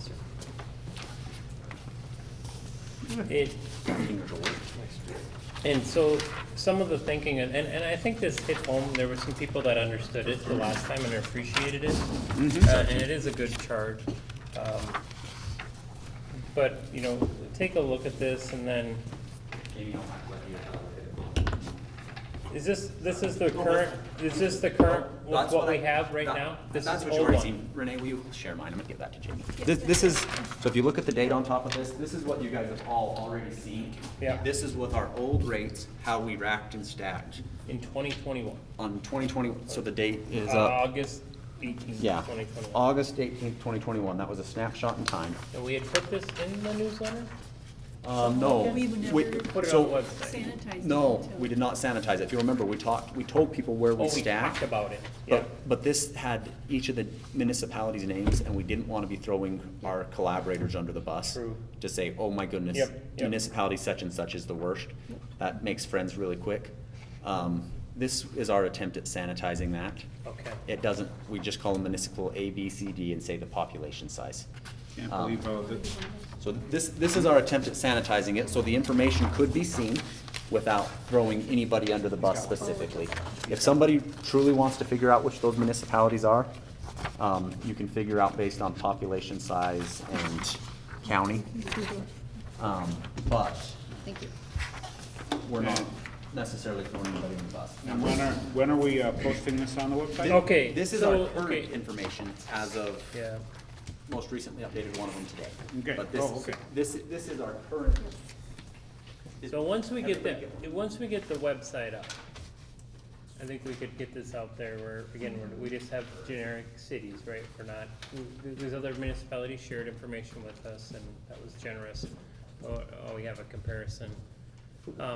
I guess my idea was, if possible, is to get it on the website, but to maybe have the staff schedule, a couple hours and, you know, on the website too, if somebody wanted to come through and had questions or wanted to walk through this and what it really meant, why it was relevant or not. That would be good to maybe consider doing something like that. So obviously that would probably be up to staff when to do that and after the website comes up, but, and again, remember, there's a lot of different, not a lot, but there's a number of different ways that municipalities can do accounting. They can put all their trucks and most of their staff on general fund and not charge utilities very much. They can use GO debt to get better loan, and basically you can leverage your taxpayer money to get better loans for water and sewer like we do. Some may not do that at all, right? They say, oh, water, sewer are not gonna use GO debt. What this tries to do, and I think what I told Jared, is to give it like a municipal cost, right? As a, together, you try to set aside, you know, how you do accounting, like, you get taxed, you pay water, you pay sewer, what is the cost to live in your community? And not Right. including school, not including county, not including, municipal costs, and then compare. The right side, if you remember, is based on the cost of living, you know, and that was a metric, which if somebody comes in and can talk about why that's relevant, and it's one of those metrics that when you're getting grants that you can, get dinged on, right? If you're a community that's not as much of a need as another community, why you may or may not get a grant. And So this we is did- with the current rate? Yeah, Yellow is current, The and yellow one. some of the, behind your, behind. Are all the municipalities up to date? Yes. Exactly? Yep, Okay. although I do think, no, we The still have. taxes, for the Yep. taxes? The Okay. taxes are up to date. Let me just point a couple things out. So the problem with this sheet is it takes explanation, which is. Exactly, the- right, which- right, which the is open part- house. Which is part of the problem, is that if you just look at it, it just takes a little bit of explanation. But for instance, if you look at where we rack and stack, our utility rate prior, we were 15 of 21 for water sewer. With the increase, we're now 16 of 21. Now, we get a new tax year, we get new revenues, you look at it over here, and we were, what were we, 6-1? I'm sure I don't have numbers Four, over five, there. we were 7, I think, on property taxes. Ours didn't increase as much as everybody else, and now we're 5. However, our proportion of our share of water utilities is higher, so we went from being Annual 1, 2, municipal 3, 4, cost of 5. living, We went from being 6th right? to being 12th. 12th. Now, if you look at what's in gray, those are people that are within 100 of us, $100 annually in utilities. Like a tier, Yep. right? They're like And the that's mid-tier. our basket. I mean, although this is a whole basket, those guys that are within $100 of us, they're really pretty close. And you look at that across the board, it takes some explanation. I'm not gonna say what City O is, but if you look at where City O is from and their population, you can see that we track really well with City O. Okay? Our utility rate is, $30 difference over the course of a year. Our tax rate is identical with, a couple of assumptions. Our tax burden, I should say, not necessarily our rate. Our tax burden is more or less identical. However, that $30 a month takes us from, we're positioned at 12th in annual cost of living. They're positioned at 8th, over $30 a month. We're that close, 7 through 14 is that close as far as cost. But we are tracking. You can see, you can see change over time, where we were last time, where we are today. We're obviously more expensive. It's all there is to it. We raised rates. Our water rates went up. We are more expensive. It's important to recognize. But City O is more expensive overall, No, we're more expensive On ever the so end. slightly. on the end. Huh? Oh, yeah, that's with, if you just throw out the The last two annual columns. yeah, municipal that's the- cost of living as a percent of Oh, yeah. MHI. Well, but that's just saying that who can afford more. It's not more expensive. Ours is more expensive, but we have a higher, Yeah, we have a okay. higher adjusted income, so we should be Yeah, able yeah. to afford a more expensive one. Right. Anyways, I I know it's understand now. sanitized. I know it would be easier if I gave everybody this version that says, all those municipalities, but that's throwing our guys under the bus, and we've talked about why that's not what we want to do. But just in general, I think this sheet does a good job of trying to get shots in time and help people understand what our rates are. Now, people don't like the water rates. I get it. I don't blame them. But I do want them to understand what they are in comparison. Now, 15 or 16 of 21 is not a nice water rate. People don't have to like it. But I want them to be able to see how we compare to other people in our size. I want them to look at what our property taxes are. 5 of 21 is really good in property taxes. We've got a great property tax rate. And honestly, we're not quite middle of the pack, but we're close to middle of the pack and what that annual cost of living is. We were a little bit better than middle when we took this rate. Yep. We're close. Now, it's not perfect. This isn't a perfect sheet. It doesn't give a perfect spread shot. But I think it would be, I had a lady come in today and ask about water when this was fresh off the press. I showed it to a lady at the counter and she went, oh, that makes a lot of sense. I got, I'm trying to remember who she was talking to. She's like, oh yeah, somebody was talking, and I've been on a water, I've been on water well most of my life, and this is atrocious. I really like this and this and this about the village, and I really hate this and this and this. But that at least shows me why, or where it is, how it compares. So as much as I hate the idea of an open house, because I think it would be important for as many people as possible to see those sheets and at least have informed information. They're not gonna like it anymore. Nobody's gonna like the water utility. Nobody, show me the data all day long, but it comes out of people's pocketbooks, it hurts, they're not happy about it. But at Well, we least, don't get an explanation when milk goes up and eggs go up and everything else either. But I At can't- least this yeah. gives a picture of Sure we do. where the It's numbers. with Russia. No, Oh. okay. You're right. I thought it was the Republicans or the Democrats. Oh, that depending was on- somebody. One of the two. Depending on who is in You know power or what I- isn't in power, I thought it was them. You know what I mean? Everything is Right. going up and we don't get an explanation for it all. This at least brings some clarity at least for people and Yep. Okay. So are we gonna have one? It's good info. My preference and my first responsibility, it's good information, and Jared knows it, the staff knows it, that I think it would be in their privy to do it. If he feels that he doesn't wanna answer questions for us, I would then say, let's make them. Well, Anyway, that's, no, I don't.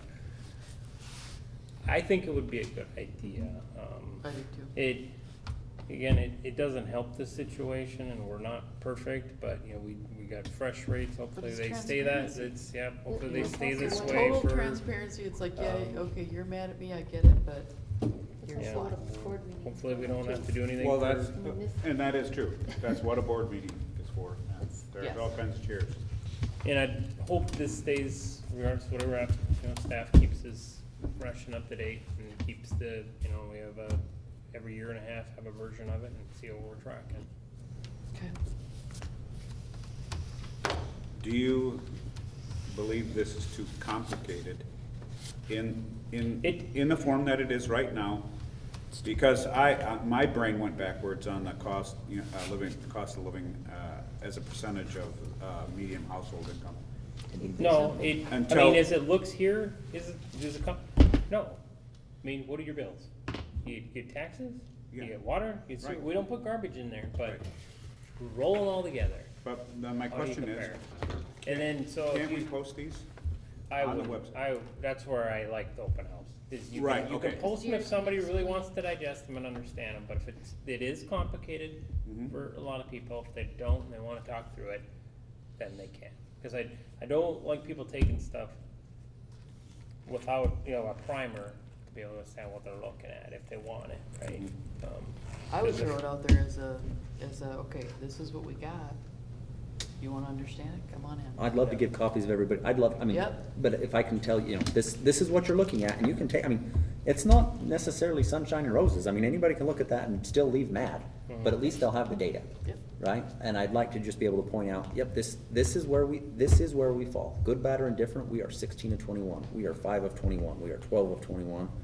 You know, this is where we fall. And, we tried not to be biased, as far as putting this together. You know, we're trying to use the exact same metrics we used before. We're trying to put it together. But I also didn't compare us to Eau Claire.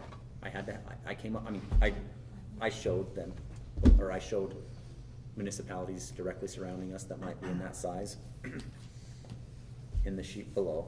You Because, can't compare us to Oak Cliff. well, but people want to know, and you can look at it and say, yeah, you know It's what? down there. This is what a much larger municipality would pay, and it is lower than us. There's no two ways about it. They are cheaper, and it's not, and we're gonna be compared to Altoona or Eau Claire, They're gonna have higher volume yeah. users. And Nick. just here it is. Take, if you like it, you like it. If you don't, there's, We can move to Eau Claire. well, there's polls and there's seats in the board meeting. Right, but Those are the two options, one right? thing, and just a quick observation, probably doesn't mean nothing, is that as villages go, if you remove the cities part and just went as villages, we do pretty good. Huh. I didn't look at that way. We are pretty much, except for portions of property taxes and a couple, but for the most part, we do pretty good as the village, where cities all have, granted, they're labeled different, but they seem to have more people for the general population. It's not a blanket statement, obviously, there's always exceptions, but, what do cities get to do that makes that different from a village? No. Or is it just random chaos? random chaos. It's Okay. that- Then it doesn't there matter. used to be a big difference between villages and cities, but the legislature has eroded those differences over the years. Okay. And functionally, you have 100,000 I thought- population villages and, I was And then just, you have the city of Greenwood that is smaller than Fall Creek, and they're a Right. city. right. right. And but- but I Augusta's a was- city, but my- we're a village, and we're Yeah. the same. But my point was The getting city to of the Owen, point is you that know, it's like, by this you- definition, did it give you No, something of an advantage? depends on how you feel about mayors. It's about the difference. If you like a mayor Okay. versus a president. It's just a mayor, whether, and then legislative responsibilities and executive responsibilities. The why? The why is, I mean, you guys all get the why. I can Yeah. tell you the how, Right. but people are gonna ask you the why. I didn't have a vote. And everybody's got a different view of the why. You guys are the why. I can give you the books, I can show the numbers. But I don't want to try and address the why. The why is, there's gonna be 7 different versions of why. Everybody voted or didn't vote based on a different understanding of different portions, what they prioritize versus didn't prioritize. That's not my job. I don't mean that to All right, I don't know, I need a motion, maybe we can get a consensus that we think that's a good idea, and then. I do. And I think it's a good idea. Yeah, and then if you don't do it, then we'll make a motion later. I'll do it. We'll come and support you. Then we could tell them We'll why. just stand behind you while you're And doing then it. I'd also make the recommendation, hey, come to I will. the second Monday of the month. If we have a meeting. Yeah, well, and that's exactly what you should do, You're is, so unwilling. that we have citizen comment period at the beginning. If anybody has anything, there's citizen comment period at the beginning of every meeting. Okay, on the 14 committee recommendations, 14A Keller Park Playground Equipment, LWC grant reapplication. Okay, so we covered this in our committee. We applied for this same grant last year. We scored pretty high, but there was a statewide grant. We were competing with everybody in the state. Now they're doing it on a regional basis. And so they contacted me and said, hey, you should put in the grant again. So we talked about it in our committee, and our recommendation is that we go ahead and put in the grant again. This is for playground equipment in Keller Park. Okay. It's How a much is the 50-50 grant. Okay. It's a 50-50 grant.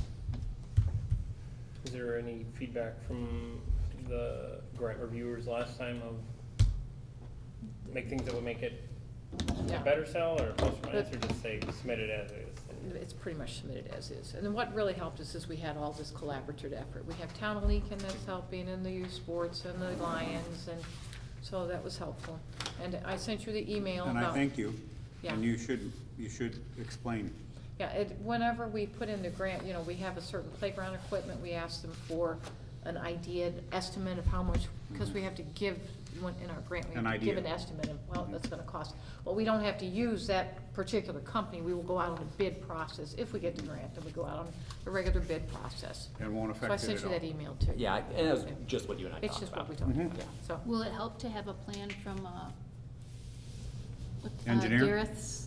But we had to have our recreational plan, that's what. The recreate, that's why we A did concept. that. That's, A so, and concept- that's already done. a And so- concept and would help, but it I did probably have won't to be done in submit time. that with the grant, Gotcha. with our recreational plan. But a That's what I was concept layout would be beneficial, but it won't be done in time. And Like, you I don't, won't and you make don't, any and you don't wanna ask for hold that. it up. No, and it won't make any difference to the grant, they could see in our recreational plan that we had it there. and Gotcha. So, it won't change anything. Yeah. Okay, so, Good. Yeah. if. Just, fill out paperwork and bring it in, I Send it think, in. right? Bring it into the office and you guys send it in. Yep. Okay. Yeah. Any other comments, questions there? I don't think we need a motion, we never, yeah, do it. just bring in the paperwork. Bring in the So it paperwork, and gets I'll get it, signed, I'll get yeah. it signed and send it out. This is the second thing, you want me to just go ahead, Tim? Oh, yeah, please. Second Yep. thing was that we did get the $7,000 grant from the Green Bay Packer Foundation. And so I sent them an email and said thank you, but I thought it would be nice to have a formal letter on the village letterhead, signed by the president, that says thank you very much, and I already gave a draft, or Renee, I think you were taking notes that day. Anyway, it's in there if you need me to send it, Yeah. Tim, for you just to sign it. You, another thing I was thinking with that, when I went and looked out there too, you might wanna, when you sign up for an account, maybe get that to Renee somehow, you know, and all the paperwork, you must, sign up for an online account with them to be able to do that, and you can go look at your paperwork that's in with them. Oh. Yeah, I don't know if there's a way to submit that or be able to pull that back or anything? When you submitted, you had to sign up for an account? I didn't sign up for an You didn't account. have to sign up for an No. account, huh?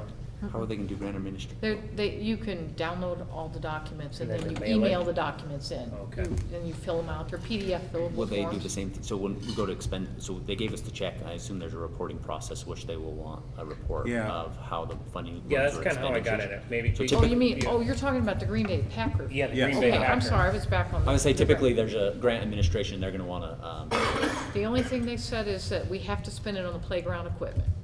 And that they would appreciate, it wasn't required, but they would appreciate when it's done if they could get a picture and, you know, this is what it looked like, that's all. I thought that you had talked to them, and they mentioned something about, we just need to touch base with them in April or May or something like that? I don't have anything in an email about that. They Okay. just said, make sure you spend it on the playground and not on something else. Well, right, I okay. vaguely remember something like that. But you had mentioned it, and I don't Update know or if it, something. Was it an update? You know, yeah. yeah. typically there's grant compliance. If there's a portal, we need to be able to see it. If there's not a portal, I Yeah, guess it and doesn't matter. There's no portal. I was gonna say, if there's a portal, typically there's, you know, for USDA Well, when I went out or there, whatever, there's. to file a new one, it was you create an account. So if there's an account, then I'm not, if there's not, then it's There's fine. not an Okay. account. Okay. Okay.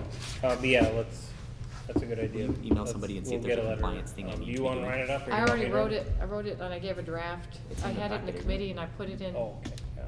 it was in the committee packet. It's in this meeting's packet. It's in this meeting packet too? Yeah, it's. Okay.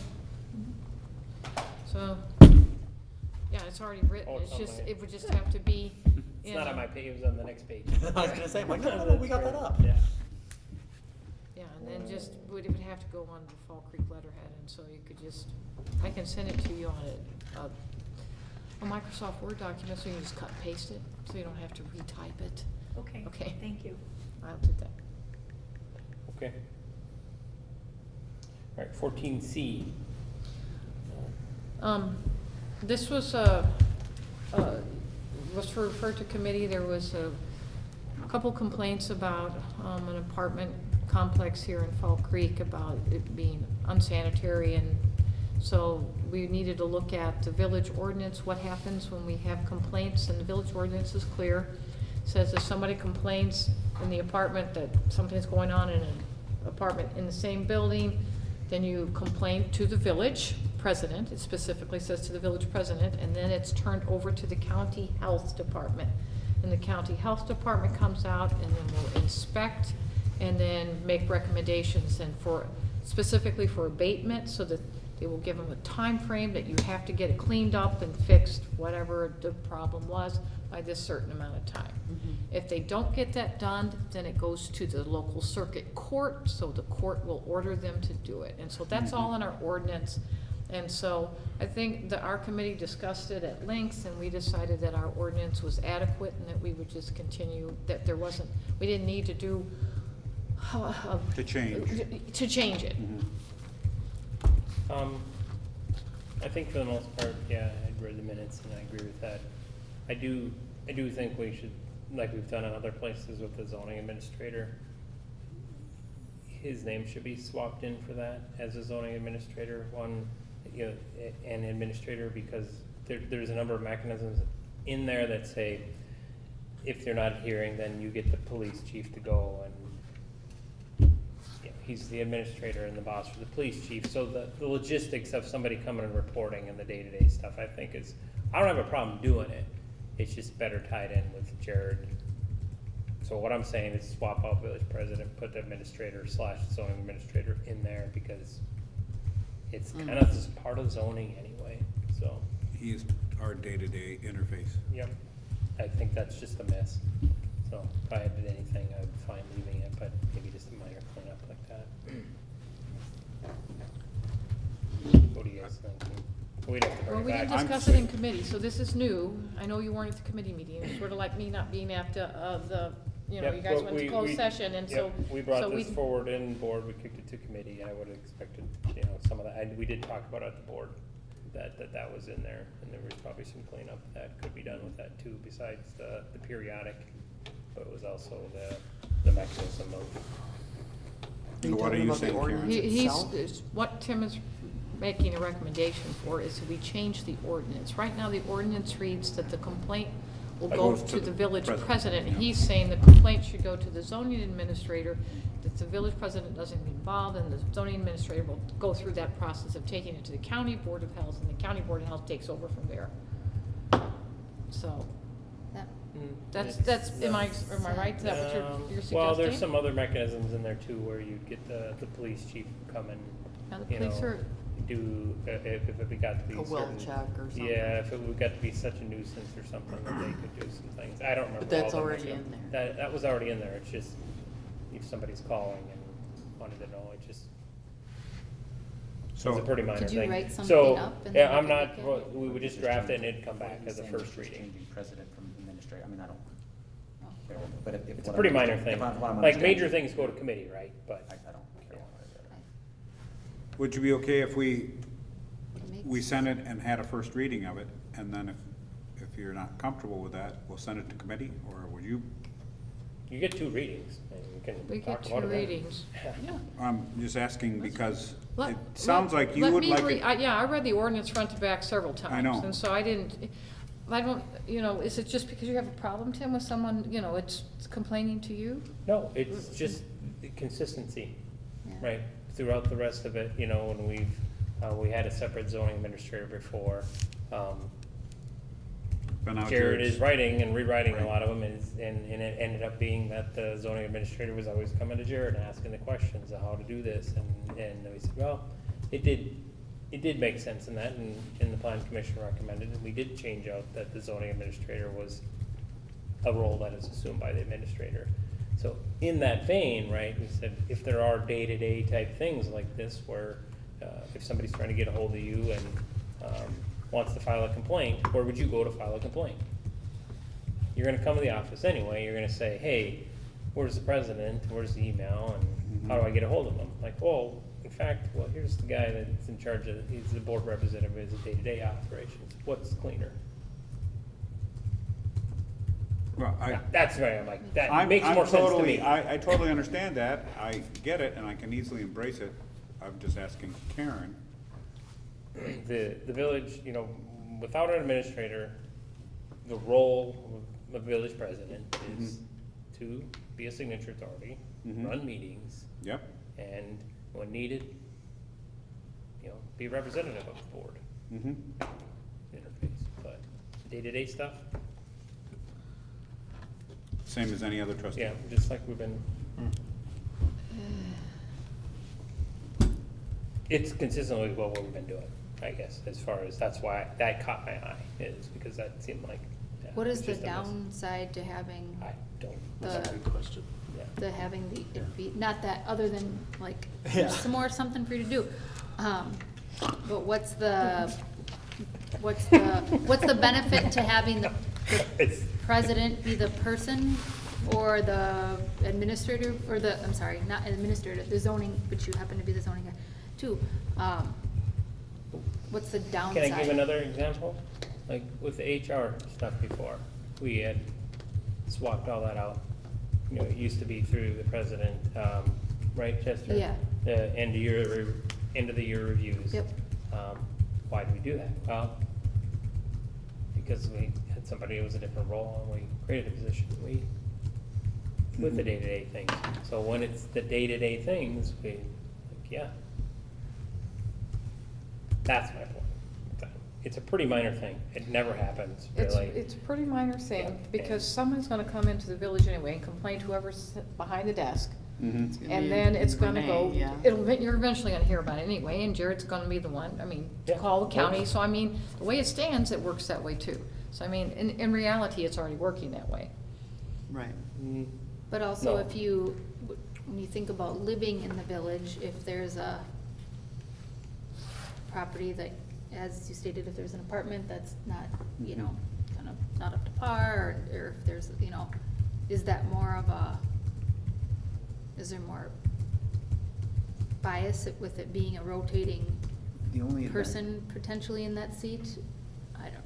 The advantage I can think of, and I don't necessarily need this to be changed in any way, shape, or form. If you want- if you- Seems minor to me. I It don't does, it is consistent. But the one advantage that I see from a village standpoint, and actually it's why I actively don't want to be the weed commissioner, much as Jamie and Josh don't want to be the weed commissioner, but it leaves a level of appeal. So when somebody doesn't like, for instance, and this is why we do this with the weed commissioner, if Jamie sends a letter and they don't like it, people want the ability to pigtail. They want to be able to say, you know what, so-and-so, and I didn't like it. And if the first person seeing it is the end of last resort, and you know, the weed commissioner said no, and that's all there is to it, it doesn't go over really well. And I don't mean that to sound bad, but if somebody, they like the ability for an appeal, they like the ability to say, you know, who's so-and-so's boss. So the only advantage I can see, just like with weed commissioner, if somebody said, you know what, Jamie's out of line here.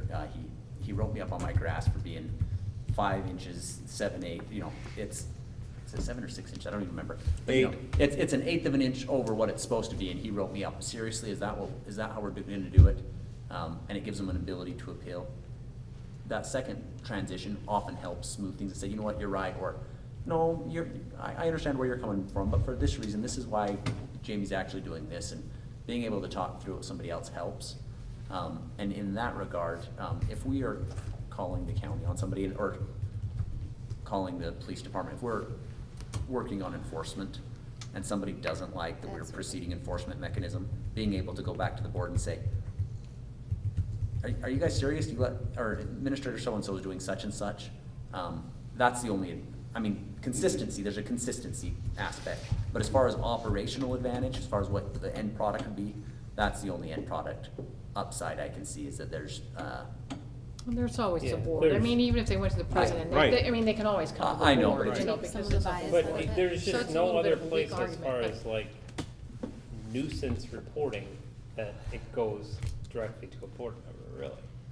I mean, why are? President or why- otherwise. Yeah, why, and it's just outdated. It's like if somebody complains about some of their neighbors or burning something or piling up garbage, it doesn't come to me. I can think of that doesn't come to the office to start out with. It's just not consistent. It's like, why? You said something about just changing it and making first reading of it. Yeah. Yeah, that's I'm all. gonna make the motion that we Vote a draft then? draft it, and then next month we have a first reading, and if we don't like it, or we wanna kick it around some more, then at least it's in process, one way or the other, and we still have 2 times to kill it if we don't like it. That's my motion. Yeah. Your second? Second. Alright, motion is second. Any other comments, questions? We'll draft That also up. gives anyone time to think about what they don't like about it. It should have gone committee, though. That's where this should have all been happening. Should have been in a committee. That's what I was trying to get out of you. It because- was at a committee. This wasn't at the committee. This whole This thing about Title changing the VII president, that was was at the never committee. discussed. That was, Okay. nobody ever brought that up. So we're doing the committee work here. Yeah. So So just, then send I it back to apologize. Send it committee. back to committee. Yeah, send the draft back to me. It just, right now, Ultimately, it's a it's, board. 9 it o'clock. just seems like a lot of busy work to get nothing accomplished. I don't know, so- what, it didn't seem like that difficult of a thing. I don't know. I don't know. Well, does anybody We think do. that's a bad idea? If so, say now, and then push it back to. Yeah, we got a motion, we possibly got a a bad motion and a idea. second. I think it's possibly We got a a bad motion and a idea. second. Any other comments or questions? Okay, so go through the first reading, and then vote on the first reading. If more people think it's a bad idea, have the committee take a look at the possibilities and bring those possibilities back. So you're gonna rewrite the ordinance? No, It's- drafting. They're gonna change What one is- It's word. one Yeah, word. right. Or 2 Right. words, depending on how. We're just directing it Right. to Jared instead Right. of Tim. Okay. Yes. It's I- very trivial, and then you can get to talk about it. It's I wish not I- a committee level thing, Yeah. and the whole title was there, and you can look at it. Bring Anyway, the motion is, bad ideas second's been back made. to- I made the motion. Yeah. I'm gonna stay with it for now, but I wish I had heard. That's what I was trying to get out of Bad you. Why, ideas. why he just thinks that's this way and you kinda feel more like you want it to go to committee. Why? You know, because and I so- want to discuss it with the committee members and then let's hash it out there. Because I have some ideas, so. Okay. You know, A motion's on Oh, the wait, table, all- President. Nobody else All has the in, ideas. motion is second. Any other comments, questions? All in favor, say aye. Aye. Aye. Aye. All opposed?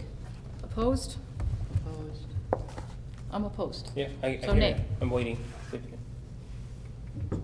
How many ayes do we have? Aye. 4? Okay, ayes have it. Okay, we'll draft it up and bring it back. Okay, possible assignment to committee, parking safety on Wisconsin in front of school during early morning and mid-afternoon. This, And I'm sorry if I Anybody Is didn't. there issues? is there anybody Yes, have there are any? issues. It Put wasn't it in mine, but there committee. are issues. I've sit there, there's. So I offered it up for discussion, and if it's something that needs to go to committee and be talked extra, great. So then it would be a committee discussion, and, I sent out that text to see if anybody would, our committee would be able to meet. So if we could have a committee meeting about this and discuss it next week, that would be lovely, and then we'll bring that information back to the full board. What's the issue or what's going on? I just would like to have a discussion and kind of brainstorm, see if anybody else is having concerns about the parking and driving in front of the school in the early morning and afternoon hours. It's very congested. Vehicles don't follow the path that the school district has recommended people follow coming in from the south side of Wisconsin instead of, staff parks on one side. I can see in the spring, this is why I thought we should just discuss it here, because it's really not long. Anyway, in the spring and fall, perhaps with the snow not being there, there's a lot more width, but, in the winter, it really almost goes down to one lane, like, There's been days I can't take the snowplow down without turning it, and I'm Right. not on the dump truck, on the 'Cause pickup truck without having it turned all the way. not only is it like just a lot of people driving through and kids going back and whatever, but then people, whether they're staff or parents or whoever parks on the west side, just like parks there. So then you have vehicles there and then vehicles parking to drop off, and it's very congested and just seems dangerous. And this is the first year I've had to drop my kids off, in the morning, so I never even recognized that it was maybe an issue. I also assume that people probably follow the district's recommendation of having one constant flow of, traffic, but people don't, obviously, Is that so. what it is? Is it like a loop? Well, the recommendation enforcement, was some to parking ordinance come problems that from honestly, the, South. come in, And then you get kids crossing in Um, between and then slow drop off movements. and just keep going that way, so there's only one. One way. Directions. All the This is traffic not- flows in one Got it. pattern. Got it. Sheena, when you have the conversation, you probably should bring Colin in on it, and maybe some of the Yep, he's school been officials, invited. and some of the school officials too. Yeah, he's been They invited. would, that would to be the nice to committee bring meeting. them in, and Not to create more work, but is it something as easy as cleaning one side of the and I was street gonna down the ask you playground? too, and We- talking to Public Just Works moving the about. snow? So we actually did that, cause when I couldn't drive the dump truck through, or the Okay. 1-ton through, when I would, and I had to turn it all, was it the next day or 2 days later? Cause we really haven't had that much. We went and cleared out the other side. So in front of the school is cleared out, the other side we didn't haul, but we did haul all the snow in front of the elementary, for that very purpose. Well, and when you it have made it vehicles better, parked there all day, but- it's not just a drop-off issue, and there's vehicles parked there all day. So even at 10 o'clock in the morning, if you try to go through with the plow, there's vehicles parked on that one side of the street. So you're just still plowing, you're not getting right to the curb. And there's Yeah, people that's plowing. everywhere. Well, I know, We but have that problem but it, everywhere. But yeah, And then you there is some concerns, safety concerns there. parking from 7 to 3. Right. Okay, are we okay with this Anyways. in the committee, right? Yeah, good. Wesley, do you have something, I think board can, I just wanted to confirm what Ms. Katz said, that I've seen the same dangers, and it does become one lane, and especially with the cars parked on both sides, it becomes a site hazard, it becomes a blind drive going into that one lane. That's all. yeah. Okay. All right, thanks for bringing that up. So committee. All right, and that's it, and we're adjourned. Thanks, everybody. yeah, so I.